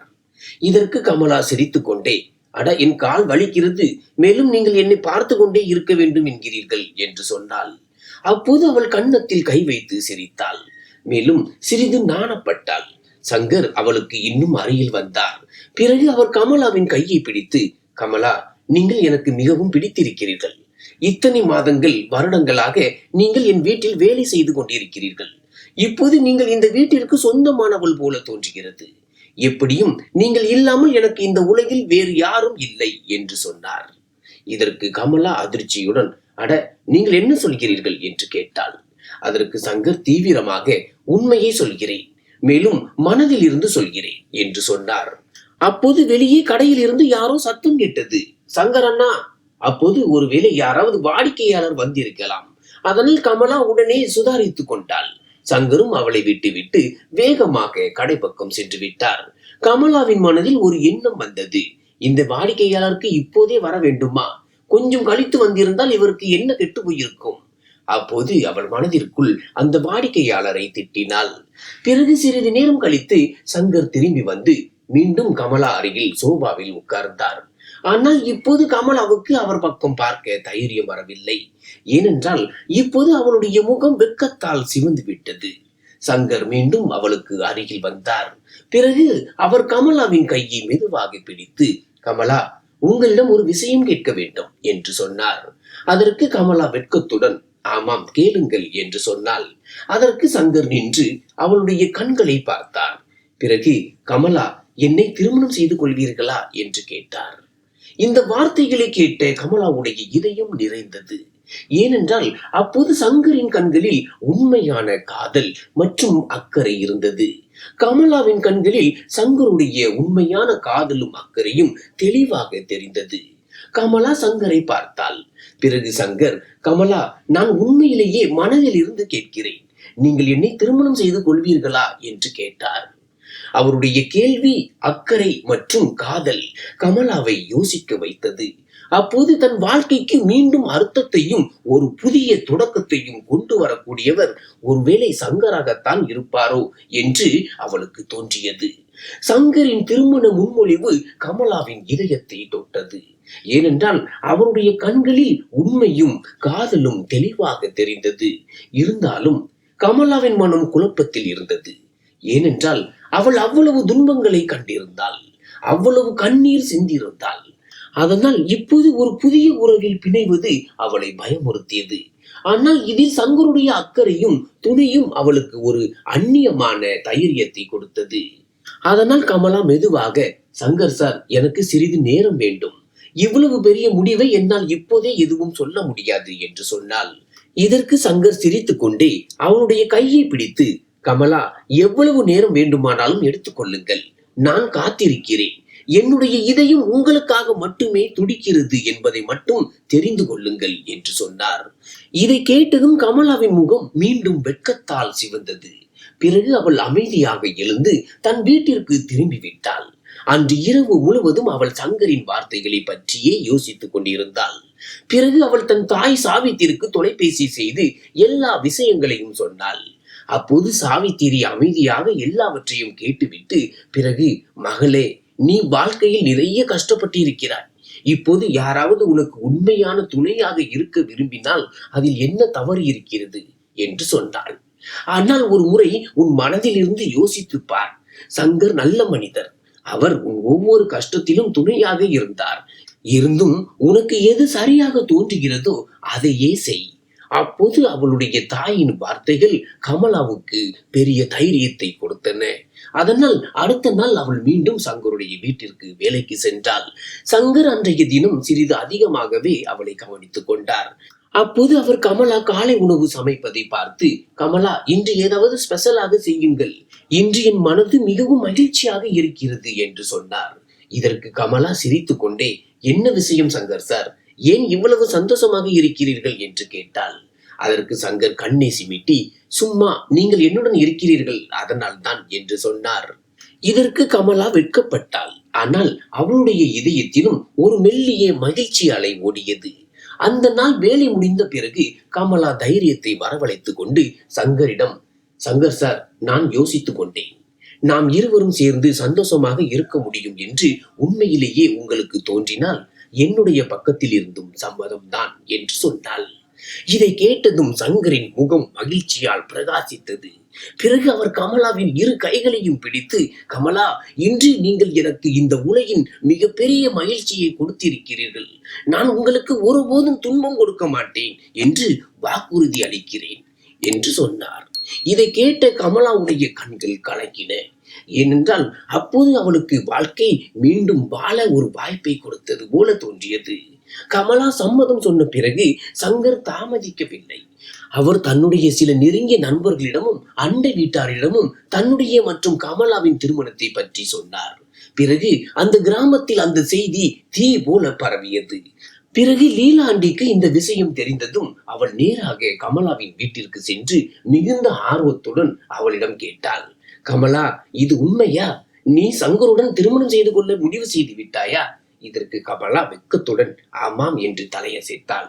அதனால் லீலா ஆண்டி அவளை கட்டிப்பிடித்து, மகளே, நீங்கள் மிகவும் நல்ல காரியம் செய்து விட்டீர்கள்.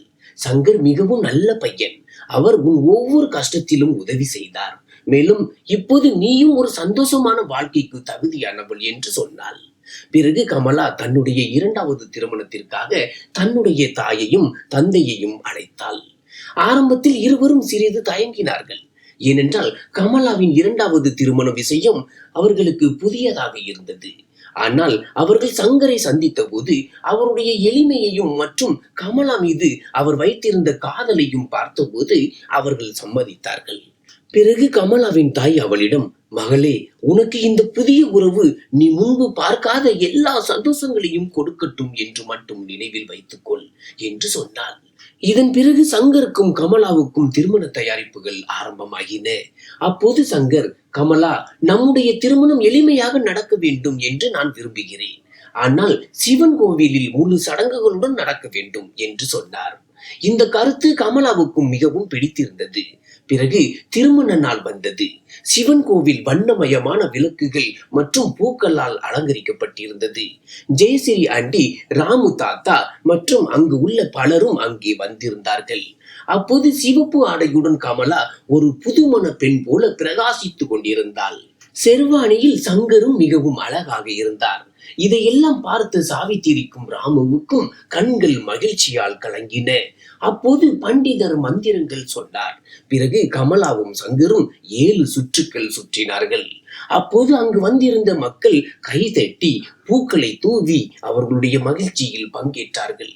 திருமணம் முடிந்த பிறகு லீலா ஆண்டி, கமலா, இன்று நீ உண்மையிலேயே லட்சுமியாக சங்கருடைய வீட்டிற்கு போகிறாய். அதனால் திருமணத்திற்கு பிறகு நீ இப்போது சங்கருடைய வீட்டில் இல்லை, மாறாக நீ உன் வீட்டில் இருக்கிறாய் என்பதை நினைவில் வைத்துக்கொள் என்று சொன்னாள். திருமணத்திற்கு பிறகு சங்கர் அவளுக்கு முழு உரிமையையும் கொடுத்தார். இப்போது அவள் வேலைக்காரி இல்லை, மாறாக வீட்டின் எஜமானியாக இருந்தாள். இதன் பிறகு சங்கர் தன்னுடைய கடையை மேலும் முன்னேற்றினார். கமலாவும் அவருக்கு உதவ ஆரம்பித்தாள். இதன் பிறகு இருவருடைய வாழ்க்கையும் காதலாலும் நம்பிக்கையாலும் நிரம்பியது. திருமணத்திற்கு பிறகு கமலா மற்றும் சங்கருடைய வாழ்க்கையில் ஒரு புதிய பொலிவு வந்தது. சங்கருடைய கடை பெரியதாகி நன்றாக நடந்து கொண்டிருந்தது. கமலா இப்போது வீட்டை மட்டும் கவனிக்கவில்லை, மாறாக கடையிலும் அவருக்கு உதவினாள். இருவரும் ஒருவருக்கொருவர் சிரித்துக் கொண்டும் விளையாடி கொண்டும் எல்லா சுக துக்கங்களிலும் துணையாக இருந்தார்கள். ஒரு நாள் காலையில் கமலாவுக்கு வாந்தி வர ஆரம்பித்தது. அதனால் சங்கர் பயந்து போய் உடனே அவளை டாக்டரிடம் அழைத்து சென்றார். அப்போது டாக்டர் பரிசோதனை செய்து சிரித்துக் கொண்டே, சங்கர், வாழ்த்துக்கள், கமலா தாயாக போகிறார் என்று சொன்னார். இதை கேட்ட சங்கருடைய மகிழ்ச்சிக்கு எல்லையே இல்லை. அவர் கமலாவை கட்டிப்பிடித்து, கமலா, இப்போது நம்முடைய வீடு முழுமையடைய போகிறது என்று சொன்னார். அப்போது கமலாவின் கண்களும் மகிழ்ச்சியால் பிரகாசித்தன. பிறகு சில மாதங்களுக்கு பிறகு ஒரு அழகான மகன் அவர்களுடைய வீட்டில் பிறந்தான். சங்கரும் கமலாவும் அவனுக்கு அமர் என்று பெயரிட்டார்கள். இப்போது அமரின் சிரிப்பொலியால் அவர்களுடைய வீடு எதிரொலித்தது. அமர் பிறந்த போது கமலாவின் தாய் சாவித்திரியும் தந்தை ராமுவும் வந்தார்கள். மேலும் தன்னுடைய சின்ன பேரனை கண்டு பூரித்து போனார்கள். அந்த நாள் லீலா ஆண்டி, கமலா, இப்போது உன் வீடு உண்மையிலேயே சந்தோஷங்களால் நிரம்பி விட்டது. இப்போது இந்த சின்ன குழந்தை உங்கள் இருவருடைய வாழ்க்கையின் வெளிச்சம் என்று சொன்னாள். இதன் பிறகு சங்கரும் கமலாவும் தன்னுடைய சிறிய குடும்பத்துடன் மகிழ்ச்சியாக வாழ ஆரம்பித்தார்கள். சங்கருடைய கடை மேலும் அதிகமாக முன்னேற ஆரம்பித்தது. கமலாவும் அப்பகுதியில் உள்ள சில பெண்களுக்கு தையல் கற்றுக் கொடுக்க ஆரம்பித்தாள். அதனால் அவர்கள் தன்னம்பிக்கையுடன் வாழ முடியும். ஏனென்றால் தன்னுடைய கஷ்டங்களில் இருந்து உழைப்பாலும் தைரியத்தாலும் எல்லா சிரமங்களையும் கடக்க முடியும் என்று அவள் கற்றுக்கொண்டாள்.